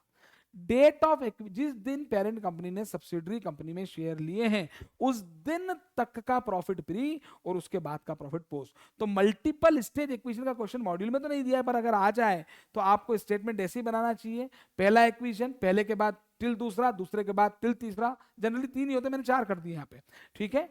और फिर फॉर्मेट ऐसे ही बनाना, माइनॉरिटी का 30% है, होल्डिंग का 70 डायरेक्ट मत लेना, जिस जिस परसेंट से एक्वायर किए वैसे वैसे लेना और फिर प्री पोस्ट में बांटना। ये स्टेटमेंट को पढ़ना समझ में आ जाएगा, ठीक है। बाकी पूरा सवाल वैसे ही होगा। अब चेन होल्डिंग का सवाल भी आ सकता है, मॉड्यूल में नहीं है भाई, ए ने बी की होल्डिंग है और बी की सी, अभी ए ही पेरेंट है और बी और सी जो है सब्सिडरी है, तो मल्टीपल सब्सिडरी हो गई। ये सब सब्सिडरी वाला केस है कि ए ने बी में होल्ड कर रखा है, बी ने सी में होल्ड कर रखा है। तो अब क्या करना पड़ेगा, पहले सी के लिए आपको सारी कैलकुलेशन करनी पड़ेगी। सी का मान लीजिए 80% है, यहाँ पर यहाँ 70% है, ठीक है। तो पहले सी का निकालेंगे, होल्डिंग परसेंट 80%, माइनॉरिटी 20%, सी के प्रॉफिट को प्री पोस्ट में बांटना, फिर सी का प्रॉफिट बी में जाएगा 70 और 30 का जाएगा माइनॉरिटी में, हाँ बिल्कुल बी में जाएगा। और फिर वो बी, यस, उसके बाद गुडविल सीआर आपको सी के लिए निकालना पड़ेगा, ठीक है। और उसी तरीके से फिर बी एक और सब्सिडरी है, ए के लिए अल्टीमेटली कंसोलिडेशन ए करेगा, मेन पेरेंट कंपनी करेगी सीबीएस, तो ए की बैलेंस शीट जो बनेगी वो ए प्लस बी प्लस सी बनेगी। तो पहले सी को आपको, ये जो पूरा प्रोसीजर कंसोलिडेशन का होता है, पहले सी पे लगाना पड़ेगा, सी से प्रॉफिट बी में जाएगा, तो जो बी का प्री पोस्ट वाला स्टेटमेंट बनेगा उसमें सी के प्री पोस्ट से अमाउंट आएगा और फिर वो ए में जाएगा। तो इस तरीके का क्वेश्चन जो है स्टडी मैट में नहीं है, चेन होल्डिंग हमारे सिलेबस में नहीं है, पर कभी खुदा ना खास्ता आ जाए तो आप ध्यान रखें कि अगर ए की सब्सिडरी बी है, बी की सब्सिडरी सी है, तो पहले पूरा सवाल सी के हिसाब से कर लेना। अब सी का जो हिस्सा होगा माइनॉरिटी का माइनॉरिटी में चले जाएगा, सी का हिस्सा प्री वाले प्रॉफिट का बी की गुडविल सीआर में चला जाएगा, ठीक है। और प्री वाला हिस्सा गुडविल सीआर में जाएगा, या आप ऐसा मत करिएगा, सी का जो हिस्सा बी में है तो जब आप बी का प्री पोस्ट करो तो सीधे बी के प्री पोस्ट में उसको ले जाइएगा आप। तो अल्टीमेटली फिर बी का जो प्रॉफिट आएगा वो प्री पोस्ट में आ जाएगा और पोस्ट वाला जो है पेरेंट का ए का जो शेयर होगा वो ए के प्रॉफिट में चला जाएगा, जो प्री वाला शेयर होगा, ठीक है, वो गुडविल सीआर में चला जाएगा और माइनॉरिटी वाला माइनॉरिटी में चला जाएगा। माइनॉरिटी इंटरेस्ट भी 2 बनेंगे, सी की माइनॉरिटी अलग आएगी, बी की माइनॉरिटी अलग आएगी, सीबीएस में दोनों टोटल आएगा। गुडविल सीआर के भी 2 स्टेटमेंट होंगे, ए इन बी की गुडविल अलग सीआर अलग होगा, बी इन सी का गुडविल सीआर अलग होगा, ठीक है। तो ये चेन होल्डिंग आने की संभावना बहुत कम है। फिर भी अगर आप में से किसी को लगता है कि सर चेन होल्डिंग का क्वेश्चन आप करवा दें, वैसे समय बहुत कम है, तो आप मुझसे पर्सनली मैसेज करके पूछ सकते हैं, ठीक है ना। तो ये चेन होल्डिंग का क्वेश्चन हो जाएगा। अब ध्यान दें, ये देखिए मैंने एक लाइन लिखी कि कंसोलिडेशन की डेट पर किसको प्री पोस्ट में बांटना है। लोग कहते हैं सब्सिडरी कंपनी के प्रॉफिट को प्री पोस्ट में बांटो, नहीं, कंसोलिडेशन की डेट पर प्रॉफिट होना चाहिए। पहली बात तो हर किसी दिन का प्रॉफिट मत बांट देना, जो कंसोलिडेशन की डेट पर है उस प्रॉफिट को प्री पोस्ट में बांटना है, वो भी करेक्टेड वाले को। अगर कोई एडजस्टमेंट बाकी है तो वो कर देना पहले, ठीक है। और डिविडेंड के लिए अजम्पशन क्या लेने, तो डिविडेंड पता नहीं चलता कई बार किसमें से दिया। बोनस जो है भाई सर कई बार जनरल रिजर्व दिया ही नहीं होता कि कौन सा जनरल रिजर्व है, प्री ए की पोस्ट है सब्सिडरी का, तो हमेशा प्री मान लेना। अगर कुछ भी नहीं दिया है ड्यूरिंग द ईयर रिजर्व बना है तो आप मानना जनरल रिजर्व पहले से ही था, प्री मान लेना, जनरल रिजर्व को प्री मान लें। ये मैं यहाँ लिख देता हूँ, ये जनरल रिजर्व जो है हम इसको प्री मान लेंगे हमेशा, ये अजम्पशन है, अनलेस अनटिल कुछ मेंशन नहीं किया है। डिविडेंड किस में से दिया, तो हमेशा ध्यान रखना डिविडेंड अगर दिया है तो पहले करंट ईयर का प्रॉफिट यूटिलाइज होगा, ठीक है। और अगर कुछ सेकंड अजम्पशन आप लेना चाहें कि नहीं क्लियरिटी आ रही है, ये मानते नहीं है, पहले अजम्पशन मानना लेटर यानी बाद वाला प्रॉफिट यूज होगा। करंट ईयर का प्रॉफिट मतलब सर पोस्ट प्रॉफिट, नहीं जरूरी नहीं है भाई। मान लीजिए 1 जनवरी से साल शुरू हुआ, 31 दिसंबर को साल खत्म हो रहा है, ठीक है ना, तो करंट ईयर का प्रॉफिट तो यही हो गया। लेकिन मान लो एक्विजिशन 31 जुलाई को किया, तो जनवरी से ये 7 महीने और ये 5 महीने, तो ये तो प्री प्रॉफिट हो गया ना। यस, करेंट ईयर का प्रॉफिट यानी पोस्ट प्रॉफिट नहीं होता। हाँ, अगर पेरेंट कंपनी ने सब्सिडरी कंपनी में एक्विजिशन 1 जनवरी को ही किया होता तो फिर 1 जनवरी के बाद का पूरा पोस्ट होता। तो इसीलिए मैंने लिखा है जब भी डिविडेंड किस में से दिया है क्लियर नहीं हो रहा, तो पहले ये मान के चलना करंट ईयर का प्रॉफिट में से दिया है। और करंट ईयर का प्रॉफिट जरूरी नहीं पूरा पोस्ट हो, वो डेट ऑफ एक्विजिशन के हिसाब से प्री पोस्ट कुछ भी हो सकता है, तो रेशियो में बांटना पड़ता है। मॉड्यूल में क्वेश्चन भी है ऐसा, ठीक है। और या फिर आप ये मान लो कि बाद वाला प्रॉफिट यूज हुआ, तो बाद वाला तो फिर पोस्ट ही होगा, जनरली पोस्ट ही होगा, ठीक है। तो ये हो गया, ठीक। अब इसमें और कैसे क्वेश्चन आ सकते हैं वो भी सुन लें। भाई मान लीजिए एक कंपनी ने 60% शेयर ले रखे थे, क्वेश्चन में आ गया कि 5% शेयर बेच दिए, तो भी आखिरी में तो 55% है ना। तो सर फिर क्या करना पड़ेगा, हमें क्या करना पड़ेगा, आपको सीबीएस 55% और 45% माइनॉरिटी के हिसाब से बनाना पड़ेगा। सर फिर इन्वेस्टमेंट बेचने की एंट्री अगर हो चुकी है, इन्वेस्टमेंट बेचने की एंट्री, तो बैलेंस शीट में जो इन्वेस्टमेंट का फिगर है वो सही है। लेकिन अगर नहीं हुई है तो फिर आपको एंट्री पास करना पड़ेगी, bank account debit to investment. बिल्कुल, पेरेंट कंपनी ने इन्वेस्टमेंट बेच दी है, bank to investment. Sir profit loss हुआ तो प्रॉफिट लॉस पेरेंट कंपनी को हुआ, तो वो सर पेरेंट कंपनी के प्रॉफिट और लॉस रिजर्व सर्कस में चला जाएगा, ठीक है, और बैंक बैलेंस बढ़ जाएगा। बिल्कुल ठीक है। सर ये सर 60% थे मान लीजिए और 20% बेच दिए, तो 40 ही रह गया, तो AS21 लगेगा ही नहीं। कंसोलिडेशन की डेट पर, रिपोर्टिंग डेट पर वो पेरेंट सब्सिडी है ही नहीं, तो कंसोलिडेशन होगा ही नहीं, ठीक है। बिल्कुल, तो कोई दिक्कत नहीं। सर ऐसा हो जाए कि पहले 60% था, आप 10% और खरीद लिए इसी साल में, तो कोई वो तो फर्दर इक्वेशन में आ ही गया। तो सर उसकी एंट्री अगर हो गई है, तो अगर एंट्री हो गई है तो बैलेंस शीट में जो फिगर है वो 70% वाली है। सर अगर एंट्री नहीं हुई है तो तुम एंट्री कर देना investment account debit to bank. बिल्कुल, तो इधर इन्वेस्टमेंट की कॉस्ट बढ़ जाएगी, तुम्हारा गुडविल सीआर इफेक्ट हो जाएगा। तो ये इस तरह के एडजस्टमेंट आ सकते हैं। तो देखिए ये पूरा का पूरा हमने बोनस, डिविडेंड, रिवैल्यूएशन, ठीक है, up stream down stream transaction, negative minority, ठीक है ना, प्री पोस्ट, ये सारी चीजें हमने कर ली है। और आप इन नोट्स को आराम से पढ़िए, जो आपने पढ़ रखा है वो पढ़े, ठीक है। अब बात आ जाती, ये कंसोलिडेटेड बैलेंस शीट यही है, और कंसोलिडेटेड पीएनएल और कैश फ्लो स्टेटमेंट तो कुछ भी नहीं है भैया, एज इट इज। आपको पता भी है, बड़ा आसान है ये, एज इट इज, ठीक है। कंसोलिडेटेड दोनों कंपनी के प्रॉफिट एंड लॉस को लाइन बाय लाइन एक एक आइटम को, sales, other income, depreciation, amortisation, interest, finance charge जो भी है, other expenses, as it is जोड़ देना है, और आपसी लेना देना ग्रुप ट्रांजैक्शन को एलिमिनेट कर देना है। एक के लिए कोई एक्सपेंस है, मान लीजिए होल्डिंग ने सब्सिडरी को कोई कंसल्टेंसी दी, तो होल्डिंग सब्सिडरी उसको कंसल्टेंसी फीस देगी, तो एक के लिए एक्सपेंस है, एक के लिए इनकम है, एलिमिनेट कर देना। एक की परचेज है, दूसरे की सेल है, एक दूसरे को माल बेचा खरीदा, सेल परचेज एलिमिनेट कर देना, बिल्कुल। और वो प्रॉफिट पर बेचा है तो स्टॉक रिजर्व जरूर एलिमिनेट करना। स्टॉक रिजर्व किस में से एलिमिनेट होगा, क्लोजिंग स्टॉक में से, तो क्लोजिंग स्टॉक पीएनएल में भी आएगा, तो वो क्लोजिंग स्टॉक का इफेक्ट प्रॉफिट पे भी तो आता है और बैलेंस शीट में भी आता है। तो यहाँ तो कंसोलिडेटेड पीएनएल की बात चल रही है, तो कंसोलिडेटेड पीएनएल में तुम भले ही परचेज सेल एलिमिनेट कर दो, लेकिन क्लोजिंग स्टॉक में अगर रिजर्व हो तो हटाना पड़ेगा। तो कई लोग पूछते हैं सर उसका दूसरा इफेक्ट, तो वो तो बैलेंस शीट में जाएगा ना, बैलेंस शीट में भी तो क्लोजिंग स्टॉक आएगा। और कंसोलिडेटेड कैश फ्लो स्टेटमेंट जैसे AS3 के हिसाब से इंडिविजुअल कैश फ्लो स्टेटमेंट बनता है ना, वैसे जो भी पेरेंट सब्सिडरी कंपनीज हैं उनका operating activities, investing activities, financing activities को line by line as it is जोड़ जोड़ के और आपसी लेना देना, आपसी इनफ्लो आउटफ्लो को एलिमिनेट कर देना, तो कोई स्पेशल प्रोसीजर नहीं है। तो ये consolidated balance sheet, consolidated PNL और कंसोलिडेटेड जो है अपना कैश फ्लो स्टेटमेंट भी हो गया। हाँ, और इसमें एक बड़ी इंपॉर्टेंट बात है कि वो ध्यान दें, अकाउंटिंग पॉलिसी यूनिफॉर्म होनी चाहिए, यूनिफॉर्म अकाउंटिंग पॉलिसीज होनी चाहिए। इसका भी एक क्वेश्चन स्टडी मैट में दिया हुआ है। मतलब सब्सिडरी की अकाउंटिंग पॉलिसी अलग है, उसकी एसेट लायबिलिटी आपको दी हुई है। मान लीजिए सब्सिडरी ने स्टॉक वैल्यूएशन अलग मेथड पे कर रखा है, सब्सिडरी ने प्रोविजन नहीं बनाया जबकि पेरेंट कंपनी प्रोविजन बनाती है, तो पेरेंट कंपनी के हिसाब से सब्सिडरी कंपनी की अकाउंटिंग पॉलिसीज को ना ध्यान में रखते हुए पेरेंट की अकाउंटिंग पॉलिसी के हिसाब से सब्सिडरी के एसेट लायबिलिटी में जो भी चेंज हो रहा है भाई एसेट लायबिलिटी में चेंज होगा तो रिजर्व एंड सरप्लस में चेंज होगा, और जो भी चेंज हो रहा है वो करके फिर कंसोलिडेशन होगा। अगर आपको दोनों की अकाउंटिंग पॉलिसी एग्जाम में एक बैलेंस शीट दे रखी है, दूसरी की बैलेंस शीट सब्सिडरी की दे रखी है, और उस सब्सिडरी की बैलेंस शीट में आपको अगर अकाउंटिंग पॉलिसी के डिफरेंस दे रखे हैं तो आपको सब्सिडरी की बैलेंस शीट को होल्डिंग के हिसाब से बनाना पड़ेगा, नई बैलेंस शीट बनेगी, फिर वो जो रिवाइज्ड बैलेंस शीट बनेगी उसको और होल्डिंग की बैलेंस शीट को मिला के आप सीबीएस बनाएंगे, ये भी ध्यान रखें, ठीक है। और as per the law subsidiary का और पेरेंट कंपनी का जो रिपोर्टिंग पीरियड है अप्रैल टू मार्च, एक का है तो दूसरे का भी वही होता है, पर वो कुछ डिफरेंस हो सकता है, तो डिफरेंट रिपोर्टिंग पीरियड्स भी हो सकते हैं। तो उस केस में जो कंसोलिडेशन है वो इंटरमीडिएट के सिलेबस में नहीं है, पर कोई उसका भी कोई स्पेशल प्रोसीजर नहीं है, वो यूनिफॉर्म करके आपको उसका कंसोलिडेशन कर देना होता है, सेम प्रोसीजर होता है, लेकिन आप उस पर इतना ध्यान न दें, ठीक। ये भी हो गया, तो ये सारी बातें हमने की। अब देखिए मैं कुछ क्वेश्चंस यहाँ पे फटाफट से डिस्कस करना चाहता हूं आपके साथ, यहाँ पर ध्यान दें।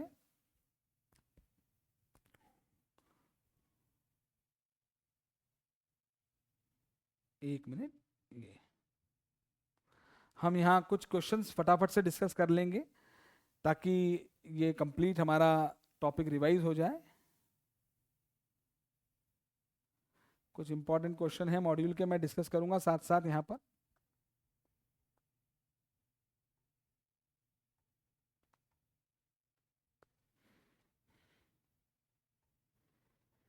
एक मिनट कंट्रोल।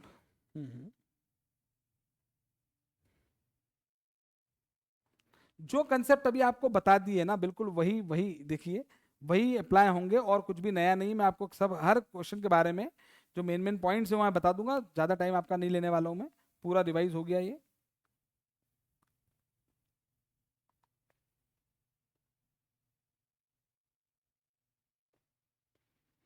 भाई इस इलस्ट्रेशन में आपको माइनॉरिटी इंटरेस्ट निकालना है, तो माइनॉरिटी इंटरेस्ट कैसे निकलेगा? डेट ऑफ एक्विजिशन पर जो माइनॉरिटी का शेयर कैपिटल में हिस्सा है, प्री में हिस्सा, प्री प्रॉफिट में हिस्सा है एक्विजिशन की डेट पर, और कंसोलिडेशन की डेट एक साल बाद की है तो पोस्ट वाला प्रॉफिट और जुड़ जाएगा, और गुडविल कैपिटल रिजर्व तो जो है जो डेट ऑफ एक्विजिशन पे था वही रहेगा, ठीक है ना। तो ये बड़ा इजी क्वेश्चन है इलस्ट्रेशन 1। तो इलस्ट्रेशन जो 2 है ये भी बड़ा सिंपल सा क्वेश्चन है। ये थर्ड वाला क्वेश्चन में वही पॉइंट है, देखिए इसमें क्या है, आपको गुडविल कैपिटल रिजर्व निकालना है, ठीक है ना। तो गुडविल कैपिटल रिजर्व के लिए आपको चाहिए होता है कॉस्ट ऑफ इन्वेस्टमेंट, वो निकल जाएगी इस क्वेश्चन में। 70% होल्डिंग ले रखी है, कितने रुपए में शेयर ले रखा है वो दे रखा है, उससे नंबर ऑफ शेयर्स निकल जाएंगे कि पेरेंट ने सब्सिडरी के कितने शेयर ले रखे हैं, और प्री एक्विजिशन डिविडेंड भी है इसमें तो वो लेस हो जाएगा, तो नेट कॉस्ट ऑफ इन्वेस्टमेंट हो जाएगी। शेयर इन नेटवर्थ के लिए सब्सिडरी की शेयर कैपिटल और रिजर्व सरप्लस दिया नहीं है, तो या तो बैलेंस शीट बना के बैलेंस निकल सकता है, लेकिन वो जरूरत नहीं है। ये एसेट लायबिलिटी दे रखी है, एसेट माइनस लायबिलिटी से सब्सिडरी की नेटवर्थ आएगी, उसमें जो भी 70% है वो उसका पेरेंट का हिस्सा हो जाएगा, और नेट कॉस्ट ऑफ इन्वेस्टमेंट से गुडविल सीआर आ जाएगा। ये भी हो गया साहब, ये क्या चक्कर है, अब आगे बढ़े। ये बड़ा अच्छा क्वेश्चन, ये वही वाला क्वेश्चन है, देखिए इलस्ट्रेशन 4, इसमें सब्सिडरी पहले तो प्रॉफिट में थी फिर लॉस में आ गई, तो आपको माइनॉरिटी इंटरेस्ट निकालना और गुडविल सीआर निकालना है। तो गुडविल सीआर तो अगेन डेट ऑफ एक्विजिशन पे जो नेटवर्क में हिस्सा था और कॉस्ट ऑफ इन्वेस्टमेंट उसका डिफरेंस आ जाएगा, और माइनॉरिटी इंटरेस्ट हर साल देखिए शेयर कैपिटल जो एक्विजिशन की डेट पर थी उसमें हिस्सा माइनॉरिटी का, एक्विजिशन की डेट तक जो प्रॉफिट था वो फ्री रहेगा, तो वो हिस्सा तो हमेशा माइनॉरिटी को मिलेगा। अब हर साल जो प्रॉफिट बढ़ेगा या लॉस होगा उससे माइनॉरिटी का पोस्ट एक्विजिशन वाला हिस्सा चेंज होगा, तो माइनॉरिटी इंटरेस्ट का अमाउंट चेंज होगा। तो इसलिए यहां पर लॉस पे लॉस हुए हैं, तो एक वक्त पे जाके माइनॉरिटी इंटरेस्ट नेगेटिव आएगा, तो जो नेगेटिव माइनॉरिटी इंटरेस्ट आता है वो होल्डिंग के प्रॉफिट से एडजस्ट कर रहे हैं, negative minority interest balance sheet में शो नहीं हो रहा है। आप यहाँ देख सकते हैं कि माइनॉरिटी नील आ रही है, क्यों? क्योंकि नेगेटिव हो गई, वो ये जो नेगेटिव हो गई और वो होल्डिंग के प्रॉफिट से एडजस्ट हो जाएगी, और आगे जाके इस क्वेश्चन में वापस से होल्डिंग कंपनी का जो प्रॉफिट है, सब्सिडरी को प्रॉफिट हुआ है, तो पहले जो माइनॉरिटी का शेयर था माइनॉरिटी को ना मिलते हुए, अरे पहले आपने किसी से मदद ले ली थी ना, तो पहले उसकी मदद तो वापस करो उसके बाद, तो ये हो जाएगा। ये क्वेश्चन भी सिंपल है, ठीक है। उसके बाद ये जरूर एक अच्छा क्वेश्चन है, क्वेश्चन नंबर 4 है, इसमें बड़े कुछ 5, इसमें स्टूडेंट्स को थोड़ा डाउट आता है इलस्ट्रेशन 5 में। इसमें क्या है कि भाई एक कंपनी जो है वैरायटी लिमिटेड है, उसने एक दूसरी कंपनी के 46% शेयर ले रखे हैं, और वो 17 रुपए पर शेयर में ले रखे हैं, ठीक है। और जो है यहां पर देखें, वैरायटी लिमिटेड एक कंपनी है, उसने वीआर लिमिटेड के 46% शेयर ले रखे हैं, और बाकी जो शेयर है ना वो 17 रुपए में ले रखे हैं, और बाकी जो शेयर है ना वो एक फॉरेन कंपनी ने ले रखे हैं, मतलब वेराइटी लिमिटेड एक कंपनी हो गई, एक वीआर लिमिटेड हो गई, इसने इसके 46% तो ले रखे हैं, और बाकी जो है वेराइटी लिमिटेड के, वीआर लिमिटेड के बाकी जो 54% शेयर है वो एक फॉरेन कंपनी ने ले रखे हैं, लेकिन उस फॉरेन कंपनी से वो 54% भी ये खुद खरीद लेती है। तो अल्टीमेटली जो वेराइटी लिमिटेड है वो वीआर लिमिटेड के बीच में 100% रिलेशनशिप हो गई है ना। पहले 46% थे, बाद में 54% हो गए, और ले लिए। तो अल्टीमेटली वेराइटी लिमिटेड के पास वीआर लिमिटेड के पूरे 100% शेयर हो गए। आपको आखिरी में गुडविल कैपिटल रिजर्व निकालना है, तो जो कॉस्ट ऑफ इन्वेस्टमेंट आएगी दो बार आएगी, एक बार जो पहले कॉस्ट ली 46% की कॉस्ट थी वो, और एक बार जो बाद में 54% की कॉस्ट है वो, ठीक है। और कंपेयर किससे करेंगे, उस दिन जो नेटवर्थ में हिस्सा था, ठीक है ना, तो नेटवर्थ का हिस्सा निकल जाएगा, यहाँ पर कहीं कोई दिक्कत नहीं है। लेकिन इसमें जो प्राइस है ना उसमें थोड़ा माहौल बना रखा है, कैलकुलेशन करना है, तो भाई कुछ भी इसमें नहीं है, वो जो नए शेयर खरीदे हैं वो कितने में खरीदे हैं, मुद्दा वो वाला है, ठीक है ना। तो उसकी प्राइस नहीं दे रखी, तो क्वेश्चन में लिखा है कि वेराइटी लिमिटेड ने जो फॉरेन कंपनी से जो 54% शेयर खरीदे हैं वीआर लिमिटेड के, वो यील्ड पर बेस, यील्ड के हिसाब से निकाल लिए हैं। तो यील्ड क्या होता है, यील्ड यानी रिटर्न होता है। तो क्वेश्चन में पिछले 3 सालों का एवरेज प्रॉफिट दे रखा है, उसका 40% हमें यील्ड मानना है, तो वो यील्ड आ गई। फिर उसमें हमें 15% का एनआरआर दे रखा है, तो ये प्रॉफिट को जब हम प्रॉफिट परसेंट से डिवाइड करते हैं तो उसकी कैपिटलाइज वैल्यू आ गई, तो 120 लाख रुपए उसकी कैपिटलाइज वैल्यू आई। 2 लाख शेयर थे तो एक शेयर 60 रुपए का है, बस ये निकालना था। मतलब इसमें कंसोलिडेशन का कोई रोल ही नहीं है, नॉर्मल कैलकुलेशन है। क्लियर। अगर डायरेक्टली दिया होता कि वीआर लिमिटेड का एक शेयर 60 रुपए का है, तो जो 54% शेयर थे टोटल शेयर कैपिटल का, वो 60 रुपए के हिसाब से कंसिडरेशन आ जाता, ठीक है ना। तो इसमें कहीं कोई दिक्कत नहीं है, गुडविल सीआर बड़ी आसानी से निकल जाएगा। इसमें भी शेयर कैपिटल और इधर से नेटवर्क का हिस्सा नहीं आएगा।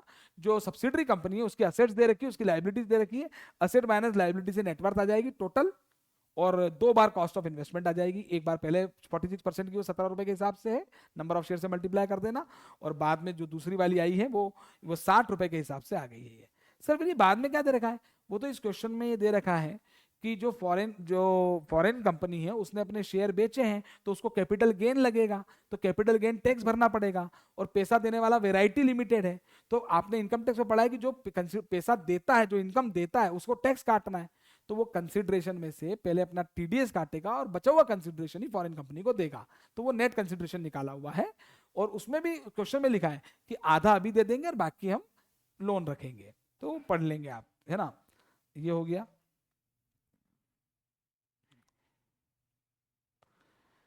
सिक्स्थ वाला आसान क्वेश्चन है, सेवेंथ भी बड़ा सिंपल सा। ये सेवेंथ वाला जो डिविडेंड डिक्लेरेशन का क्वेश्चन है, इसमें देखिए, इसमें मैंने वही एग्जांपल जो मैंने अभी लिया था, जनवरी से दिसंबर का ईयर है और जुलाई में एक्विजिशन किया है। तो जनवरी से जुलाई, ये जनवरी से दिसंबर भले ही करंट ईयर है, लेकिन जनवरी से जुलाई प्री वाला पीरियड आएगा, और जुलाई के बाद अगस्त से लेकर दिसंबर तक पोस्ट आएगा। 7 महीने प्री और 5 महीने पोस्ट। तो इसीलिए सब्सिडरी कंपनी का जो प्रॉफिट था जो जनवरी में ही था वो तो प्री रहेगा, और जो जनवरी से दिसंबर में हुआ उसमें 7 महीने का प्री, बाद वाला पोस्ट आ जाएगा।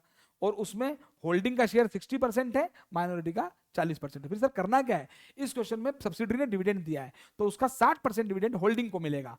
तो वो होल्डिंग को डिविडेंड मालूम नहीं किसमें से दिया है, अरे प्री में से दिया होता तो फिर होल्डिंग कंपनी इन्वेस्टमेंट की कॉस्ट कम करती अपने शेयर से डिविडेंड के, और अगर पोस्ट में से दिया होता तो होल्डिंग कंपनी उसे इनकम मानती। तो वो दिया नहीं है, तो क्वेश्चन में पहले माना है कि पहले ड्यूरिंग द ईयर 2001 का जो प्रॉफिट है करंट ईयर का वो पहले यूटिलाइज हुआ है। तो करंट ईयर में लोग समझते हैं पोस्ट वाला, नो, इस सवाल में करंट ईयर का मतलब है जनवरी से दिसंबर, और दिसंबर जुलाई तक प्री है।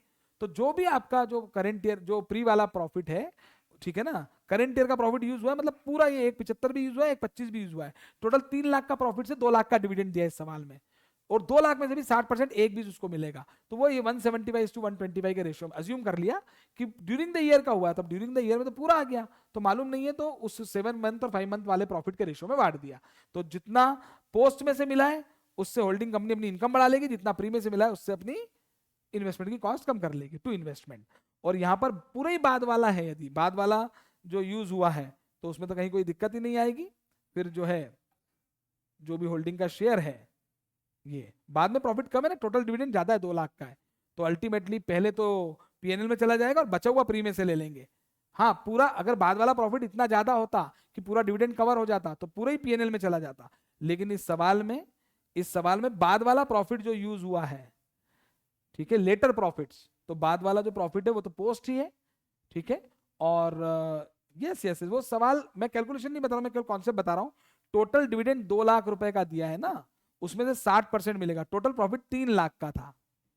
ठीक है, तो अल्टीमेटली डिविडेंड जो है बाद वाले प्रॉफिट में से पहले दे दिया। ठीक है, मतलब ये लो हम बता देते हैं आपको, इसमें भी ये बाद वाला प्रॉफिट मतलब ये वाला, पहले ये 1.25 दिया है, तो 1.25 में जो हिस्सा है वो पीएनएल में चला जाएगा, लेकिन बचा हुआ तो 1.75 में से दिया है ना, फिर तो वो उससे इन्वेस्टमेंट की कॉस्ट कम हो जाएगी, उसका परसेंटेज निकाल लेना, निकल जाएगा। ठीक है, ये बड़ा आसान आसान सवाल है, कहीं कोई दिक्कत नहीं है। बस एक दो चीजें मैं और बता दूंगा और ये लेक्चर खत्म कर देंगे। इसमें एडजस्टमेंट्स जो हैं अभी मैं बता रहा हूं आपको, एक क्वेश्चन बड़ा इंपॉर्टेंट है, इलस्ट्रेशन 10, ये सब 10 11 ये सब बड़े आसानी से हो जाते हैं क्वेश्चन, जितना बताया उसमें 100% हो जाएगा, डोंट वरी। हाँ, ये विराट अनुष्का भी बिल्कुल मस्त कंसोलिडेशन है, इजी ये क्वेश्चन हो जाएगा, विराट और अनुष्का, ये वाला क्वेश्चन है भाई। देखो यहां मैं बता दूं आपको, इस क्वेश्चन में 13 में इलस्ट्रेशन में जो है रिवैल्यूएशन का एडजस्टमेंट, ध्यान सुने, सब्सिडरी ने रिवैल्यूएशन किया है, तो 1 लाख रुपए का जो था मशीनरी थी और 10% डेप्रिसिएशन था, और रिवैल्यूएशन हुआ 1.5 लाख का। क्वेश्चन में लिखा नहीं है रिवैल्यूएशन हुआ कि नहीं हुआ, मतलब रिवैल्यूएशन की एंट्री हुई या नहीं हुई, तो सर आपने कहा था नहीं लिखा तो मान लेना हो गई होगी, बिल्कुल, लेकिन हिंट भी तो हो सकती है। क्वेश्चन में जो बैलेंस शीट दे रखी है उसमें मशीनरी बैलेंस शीट में 90,000 दे रखी है, 1 लाख, 10% डेप्रिसिएशन 10,000, 90,000, तो इसका मतलब उन्होंने रिवैल्यूएशन किया ही नहीं है ना। अरे रिवैल्यूएशन किया होता तो वो 1.5 लाख की होती और 15,000 का डेप्रिसिएशन लगता, तो 1.35 आनी चाहिए थी, तो इसीलिए आपको इसका रिवैल्यूएशन करना पड़ेगा। रिवैल्यूएशन की डेट एक्विजिशन की डेट पर ही है, तो रिवैल्यूएशन का पूरा 50,000 रुपए का जो प्रॉफिट होगा, 1 लाख से 1.5 लाख का प्रॉफिट, ठीक है ना, वो 50,000 का प्रॉफिट प्री प्रॉफिट आएगा, ठीक है ना, और इसका जो एडिशनल डेप्रिसिएशन होगा वो पोस्ट में चला जाएगा, ठीक है ना, 50,000 पे 10% से जो एडिशनल डेप्रिसिएशन आएगा, और फर्नीचर की बुक वैल्यू 20 है और इस पे 15% डेप्रिसिएशन है, तो बैलेंस शीट जो सवाल में दी हुई है उसमें 20,000 का 15% यानी 17,000 वैल्यू दे रखी है, मतलब इन्होंने रिवैल्यूएशन की एंट्री की नहीं है, तो हमें 20 को पहले 15 करना पड़ेगा, तो 5 का डाउनवर्ड रिवैल्यूएशन होगा, इससे सब्सिडरी कंपनी का प्री प्रॉफिट कम होगा, क्योंकि डेट ऑफ एक्विजिशन पे रिवैल्यूएशन हो रहा है, और 20 से 15 होगी तो पहले जो डेप्रिसिएशन 20 पे लगा था अब 15 पे लगना चाहिए ना, तो आपने 5,000 पे जो ज्यादा डेप्रिसिएशन लगा रखा है 15% 750 रुपीज, उससे पोस्ट का प्रॉफिट इफेक्ट होगा। हाँ, एक्सेस डेप्रिसिएशन लगेगा तो प्रॉफिट कम होगा, पुराना एक्सेस डेप्रिसिएशन रिवर्स होगा तो प्रॉफिट बढ़ेगा पोस्ट वाला डेप्रिसिएशन से। बस बाकी पूरा सवाल बिल्कुल सिंपल है, कहीं कोई दिक्कत ही नहीं है। सब्सिडरी कंपनी के प्रॉफिट को प्री और पोस्ट में बांटो, उसके बाद पोस्ट वाला माइनॉरिटी प्री हो या पोस्ट हो, माइनॉरिटी को इंटरेस्ट को माइनॉरिटी में भेज दो, सब पेरेंट वाले के प्री वाले प्रॉफिट को गुडविल सीआर में एडजस्ट कर दो और पोस्ट वाले को पेरेंट कंपनी के प्रॉफिट में ले जाओ, ठीक है ना, ये हो गया, ये भी क्वेश्चन हो गया। और दो बैक साइड में जो क्वेश्चंस हैं, ये up stream down stream transaction का इफेक्ट मैंने बता दिया। यहाँ ये कंसोलिडेटेड जो है पीएनएल है, बड़े आसानी से हो जाएगा। कंसोलिडेटेड पीएनएल जो है ना आपको प्रॉफिट बिफोर टैक्स तक आएगा, ठीक है, आफ्टर टैक्स आएगा तो टैक्स दे देना, फिर टैक्स के बाद तो डिविडेंड भी आता है, तो फिर ये ध्यान रखना कि अगर सब्सिडी डिविडेंड देगी तो होल्डिंग के पीएनएल में भी आएगा, बिल्कुल, सब्सिडी डिविडेंड देगी तो फिर वो होल्डिंग के पीएनएल में भी आएगा, ठीक है ना, तो वो तो ठीक है। सब्सिडरी कंपनी का फिर जो पोस्ट अगर प्रॉफिट आफ्टर टैक्स के बाद भी आपको बनाने को आ जाए और आगे बनाओ, तो फिर सब्सिडरी कंपनी का जो पीएनएल आएगा उसको प्री पोस्ट पे बांटना पड़ेगा, फिर उसका कुछ हिस्सा माइनॉरिटी में जाता है, फिर कुछ गुडविल में जाता है, कुछ होल्डिंग के प्रॉफिट में जाता है। यस, तो होल्डिंग कंपनी के पीएनएल में सब्सिडरी से मिला हुआ डिविडेंड तो आएगा ही आएगा अगर पोस्ट में से है तो, और सब्सिडरी के पोस्ट प्रॉफिट का हिस्सा भी होल्डिंग के पीएनएल में आएगा, लेकिन आपको जो सवाल दे रखा है वो प्रॉफिट बिफोर टैक्स तक का दे रखा है कंसोलिडेटेड पीएनएल बनाने का, ठीक है। आगे भी बनाना चाहो तो कॉन्सेप्ट वही रहेगा। ये कंसोलिडेटेड कैश फ्लो स्टेटमेंट हमने बता ही दिया। ये यूनिफॉर्म अकाउंटिंग पॉलिसी वाला क्वेश्चन है, सब्सिडरी की बैलेंस शीट को एडजस्ट करना है, ठीक है, और जो है कंसोलिडेट करना ही नहीं है, सब्सिडरी की बैलेंस शीट है उसको करेक्ट करना है होल्डिंग के हिसाब से, बस इसमें जनरली कोई डाउट है नहीं, क्लास में करवाया हुआ क्वेश्चन है, फिर भी कोई डाउट आता है तो आप मैसेज करके पूछ सकते हैं, वैसे बहुत इजी सवाल है ये भी, बस। और यहाँ पर अब एक दो सवाल और मैं डिस्कस करूंगा जो यहाँ पर हैं, ध्यान देना 1 मिनट के लिए।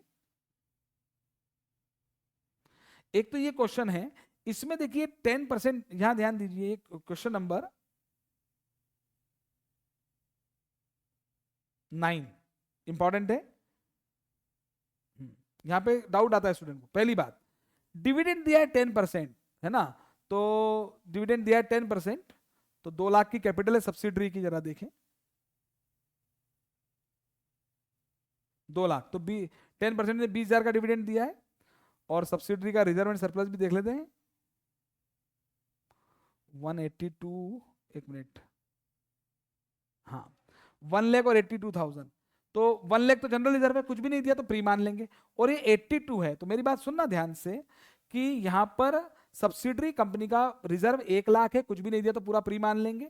और पीएनएल कंसोलिडेशन रेट पे 82 दे रखा है, लेकिन इसमें 10% डिविडेंड पे किया गया है, तो कुछ भी नहीं लिखा है, तो एंट्री हो चुकी है। तो एंट्री हो चुकी है, पर ये जो 30,000 का फिगर दे रखा है ना मुझे, ये तो जो है 1 जनवरी का दे रखा है, मतलब डिविडेंड के पहले का फिगर है। तो एंट्री हुई है तो मुझे यह शो तो करनी पड़ेगी ना, पीएनएल टू डिविडेंड। तो ये पीएनएल 20,000 का डिविडेंड चला गया है ना। अब जो प्रॉफिट बचा, करेक्टेड प्रॉफिट तो 10,000 ही बचा ना। तो कई लोग गलती करते हैं कि 30 का उस दिन था और 82 का हो गया, तो 30 का प्री और बाकी ड्यूरिंग द 52 पोस्ट। ऐसा नहीं है, 30 का फिगर डिविडेंड के पहले का दे रखा है, एंट्री हो चुकी तो भी फिगर डिविडेंड के पहले का दे रखा है ना। तो 2 लाख का 10%, 20,000 का डिविडेंड चला गया। तो अब वो डिविडेंड जो प्रॉफिट ये फिगर है ये 10,000 है, और 10 का था डिविडेंड के बाद 82 हो गया, तो 72 जो है वो ड्यूरिंग द ईयर का है। और इस सवाल में बीच में शेयर लिए हैं, यस जून में 1 जुलाई को लिए हैं। तो इस 72 मतलब ध्यान दें, 10,000 से प्रॉफिट 82 हो गया, तो ये 10,000 तो प्री हो गया, और 72 पोस्ट नहीं हुआ, 72 में भी आधा प्री और आधा पोस्ट होगा, क्योंकि वो 6-6 महीने का प्री पोस्ट है। सवाल में देख लेना आप, बाकी पूरा सवाल सिंपल है। नहीं, ये भी हो गया। और इस साल में एक और बात है, 1.5 लाख का फिगर 1 जनवरी को दे रखा है।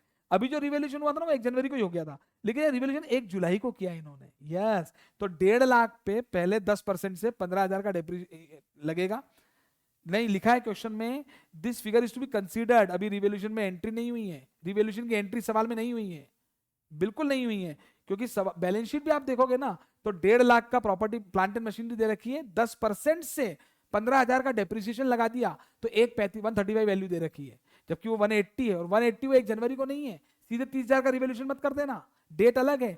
तो पहले 150 जो है उस पर 10% से 6 महीने का डेप्रिसिएशन लगेगा 7,500, तो वो 1,42,500 आएगी। फिर 142,500 और 180, ये इतना अपवर्ड रिवोल्यूशन होगा। और 1 जुलाई डेट ऑफ एक्विजिशन है और 1 जुलाई को रिवोल्यूशन हो रहा है, तो पूरा रिवोल्यूशन प्रॉफिट प्री में आएगा, यस। और उसकी वजह से अब डेप्रिसिएशन इन्होंने कितना लगा दिया, इन्होंने 1.5 लाख का 15,000 लगा रखा है, जबकि डेप्रिसिएशन लगना कितना था, 6-6 महीने से लगेगा ना। पहले 6 महीने में 1.5 लाख का 7,500 लगेगा, फिर 6 महीने बाद उसकी वैल्यू 180 हो गई, तो 180 पे 10% से 6 महीने का 9,000 लगेगा। तो टोटल डेप्रिसिएशन जो करेक्टेड लगना था 16,500 लगना था, जबकि इन्होंने 15,000 ही लगा रखा है। तो एडिशनल 1,500 का जो डेप्रिसिएशन है वो सब्सिडरी के पोस्ट प्रॉफिट को कम करेगा। ठीक है, बाकी पूरा सवाल बड़ा आसान है। और इसके बाद ये जो एक क्वेश्चन है, ये वाला क्वेश्चन, ये मैं क्लास में भी करवाया हुआ है, और जो है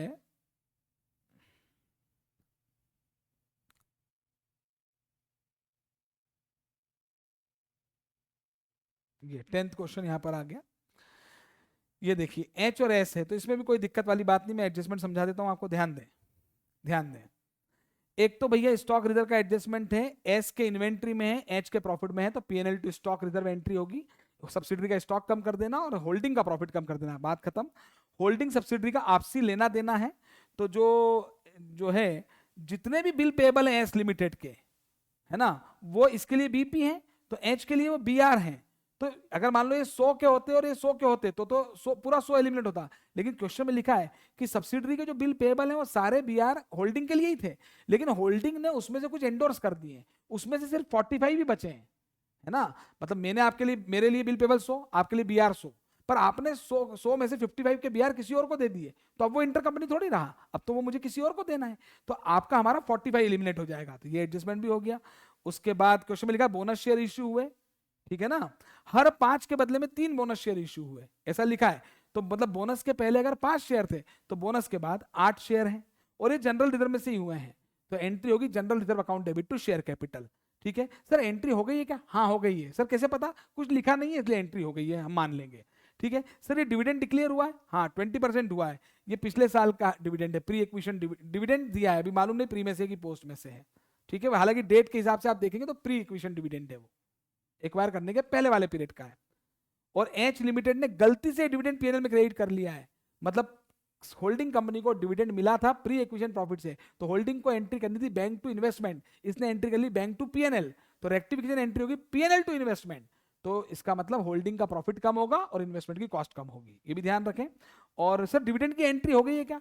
कुछ भी नहीं लिखा, मतलब एंट्री हो गई है, yes PNL to dividend entry हो चुकी है, हमें कुछ भी करने की जरूरत नहीं है। लेकिन जो अच्छा ये बात ध्यान रखें कि यहां पे ये देखिए एच लिमिटेड ने 180 लाख शेयर्स खरीदे थे ये, तो कई लोग क्या करते हैं बैलेंस शीट में जो सब्सिडरी की कैपिटल दे रखी है उसको 180 से प्रोपोर्शन निकालेंगे, तो वो हो सकता है कि वो या तो होल्डिंग परसेंट गलत आ जाए या होल्डिंग ही ना आए। बैलेंस शीट में जो फिगर है वो आफ्टर बोनस है और ये फिगर बिफोर बोनस है, ध्यान रखें, ठीक है। तो आफ्टर बोनस वाला फिगर वो 8 के बराबर है, बिफोर बोनस वाला फिगर निकालने के लिए आपको उसको 5 के बराबर लाना पड़ेगा मैथमेटिकली, तो वो आ जाएगा, पहली बात, ठीक है ना। तो ये ध्यान रखें होल्डिंग परसेंट चेंज नहीं होगा इसमें, अगर आप बिफोर बोनस निकालेंगे तो वो 300 लाख शेयर आएंगे, 180 लाख ले रखे थे तो 60% आएगी, ठीक है। और आफ्टर बोनस जो कैपिटल सवाल में दी हुई है उससे भी आप निकालोगे तो 60%, होल्डिंग परसेंट बोनस से चेंज नहीं होगा। और इस क्वेश्चन में मैं स्पेशली सबको बोलता हूं, ये देखिए आप यहां पर क्वेश्चन नंबर 10 का सॉल्यूशन भी दिखा देता हूं 1-2 मिनट के लिए, ताकि आपको डाउट ना रह जाए। ये आ गया आ गया आ गया आ गया आ गया आ गया आ गया आ गया आ गया आ गया। ये देखिए इस सवाल में मैंने लिखा भी था कि आपको जनरल रिजर्व और पीएनएल का अकाउंट बना लेना चाहिए। सब्सिडरी कंपनी के प्रॉफिट में अगर कुछ ज्यादा एडजस्टमेंट हो और कोई, तो आप जनरल रिजर्व और पीएनएल का अकाउंट बना लीजिए, ठीक है। सवाल में दे रखा है कि रिजर्व 3000 था और बोनस दिया है 180 लाख का, जो भी बोनस दिया है वो अमाउंट निकल जाएगा 1800 का, ठीक है। तो जनरल रिजर्व टू बोनस, ठीक है। तो आप बोलेंगे 3000 में 1800 के 1200 बचने चाहिए, नहीं भैया, एंट्री हो चुकी, क्वेश्चन में लिखा है, तो एंट्री हो चुकी मतलब जो फिगर देगा 1380 सही है।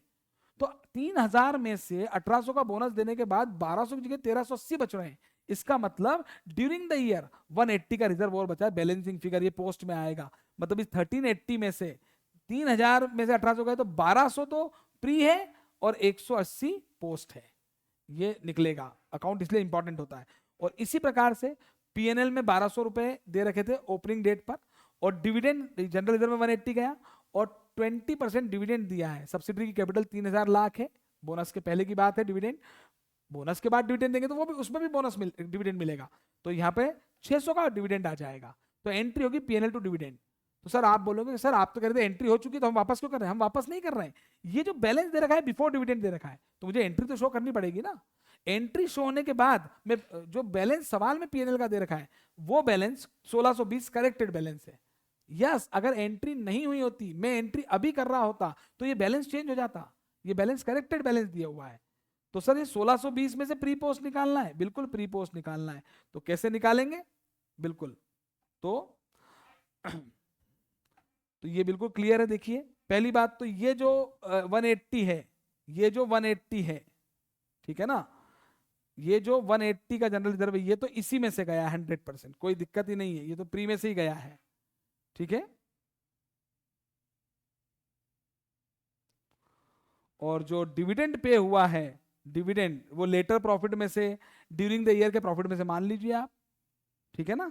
तो हम मान सकते हैं 1200 में से 180 का तो ये चला गया, ठीक है ना, जनरल रिजर्व। इसमें असम्पशन ले सकते हो आप डिविडेंड के लिए, आप ये मॉड्यूल में भी असम्पशन लिया गया है। देखिए this question can also be solve by taking 1020 lakh as post acquisition profit and loss balance and 180 lakhs as post acquisition general reserve balance, ठीक है ना। ये अल्टरनेट असम्पशन है मॉड्यूल का, ठीक है। ये क्लास में मैंने करवाया हुआ क्वेश्चन है बिल्कुल, ठीक है ना। तो आप डिविडेंड किस में से दिया है वो अपना असम्पशन आप ले सकते हैं। क्लियर? ये कंफर्म है कि ये जो प्रॉफिट है 180 का जो रिजर्व बना है ये पोस्ट में से बना है, ठीक। अब ये जो डिविडेंड है ये आप अगर पूरा प्री में से मानते हैं तो ध्यान दे दें एक बार, पूरा अगर प्री में से मानते हैं, इस बात को समझें, मैं और क्लियर कर देता हूं। यहां पर एक्विजिशन की डेट आप देख लीजिएगा, है ना। यस, अगर इस ये 1200 में से 600 डिविडेंड दे दिया है, ठीक है, तो फिर इसमें से तो 600 ही बचा है और 1020 पोस्ट में से बचा है। अल्टीमेटली कंसोलिडेशन की डेट पे जो प्रॉफिट है सब्सिडरी का करेक्टेड वो 1620 है, उसी को प्री पोस्ट में बांटना है। यस, तो अब क्वेश्चन में हम तो बहुत क्लियरली चल रहे हैं कि ये जो रिजर्व हमेशा करंट ईयर के प्रॉफिट से ही बनता है, तो 1200 में से 180 गए तो 1080 बचा, ऐसे अलग अलग कर लो। और ये डिविडेंड 600 इस 1200 में से गया है, तो 1200 में से 600 गए तो 600 बचा। तो प्री में से कितना बचा 600 और पोस्ट में से कितना बचा 1080। मैंने अज्यूम किया कि डिविडेंड पूरा प्री प्रॉफिट में से दिया है, ऑल्टरनेट अजम्पशन पॉसिबल है, ठीक है। तो अल्टीमेटली ये मेजर क्वेश्चंस मैंने रिवाइज कर लिए हैं। फिर भी अगर आपको थोड़ा सा जल्दबाजी, थोड़ा सा तेज इसलिए पढ़ाना पड़ा, इट्स अ रिवीजन वीडियो। अगर आपको ये वीडियो अच्छा लगा हो तो आप जरूर मुझे कमेंट में बताइए, और मैक्सिमम स्टूडेंट्स के साथ इसको शेयर करिए आप, ताकि सभी को बेनिफिट मिल सके, ठीक है ना। और जो है इसके अलावा भी किसी भी क्वेश्चन में आपको कोई भी डाउट है तो अगेन मैं बार बार कहता हूं आपसे कि आप मुझे डायरेक्ट मैसेज कर सकते हैं, फोन कॉल कर सकते हैं। चलिए, तो मैं उम्मीद करता हूं कि ये वीडियो आपके लिए बहुत हेल्पफुल होगा, तो इसको जो है जितना शेयर कर सकें आप करें, और कोई भी आपको दिक्कत हो, अच्छा लगा बुरा लगा, मुझे कमेंट में मुझे बताएं। Okay, all the very best of luck to all of you for your examination. Bye bye, Tata.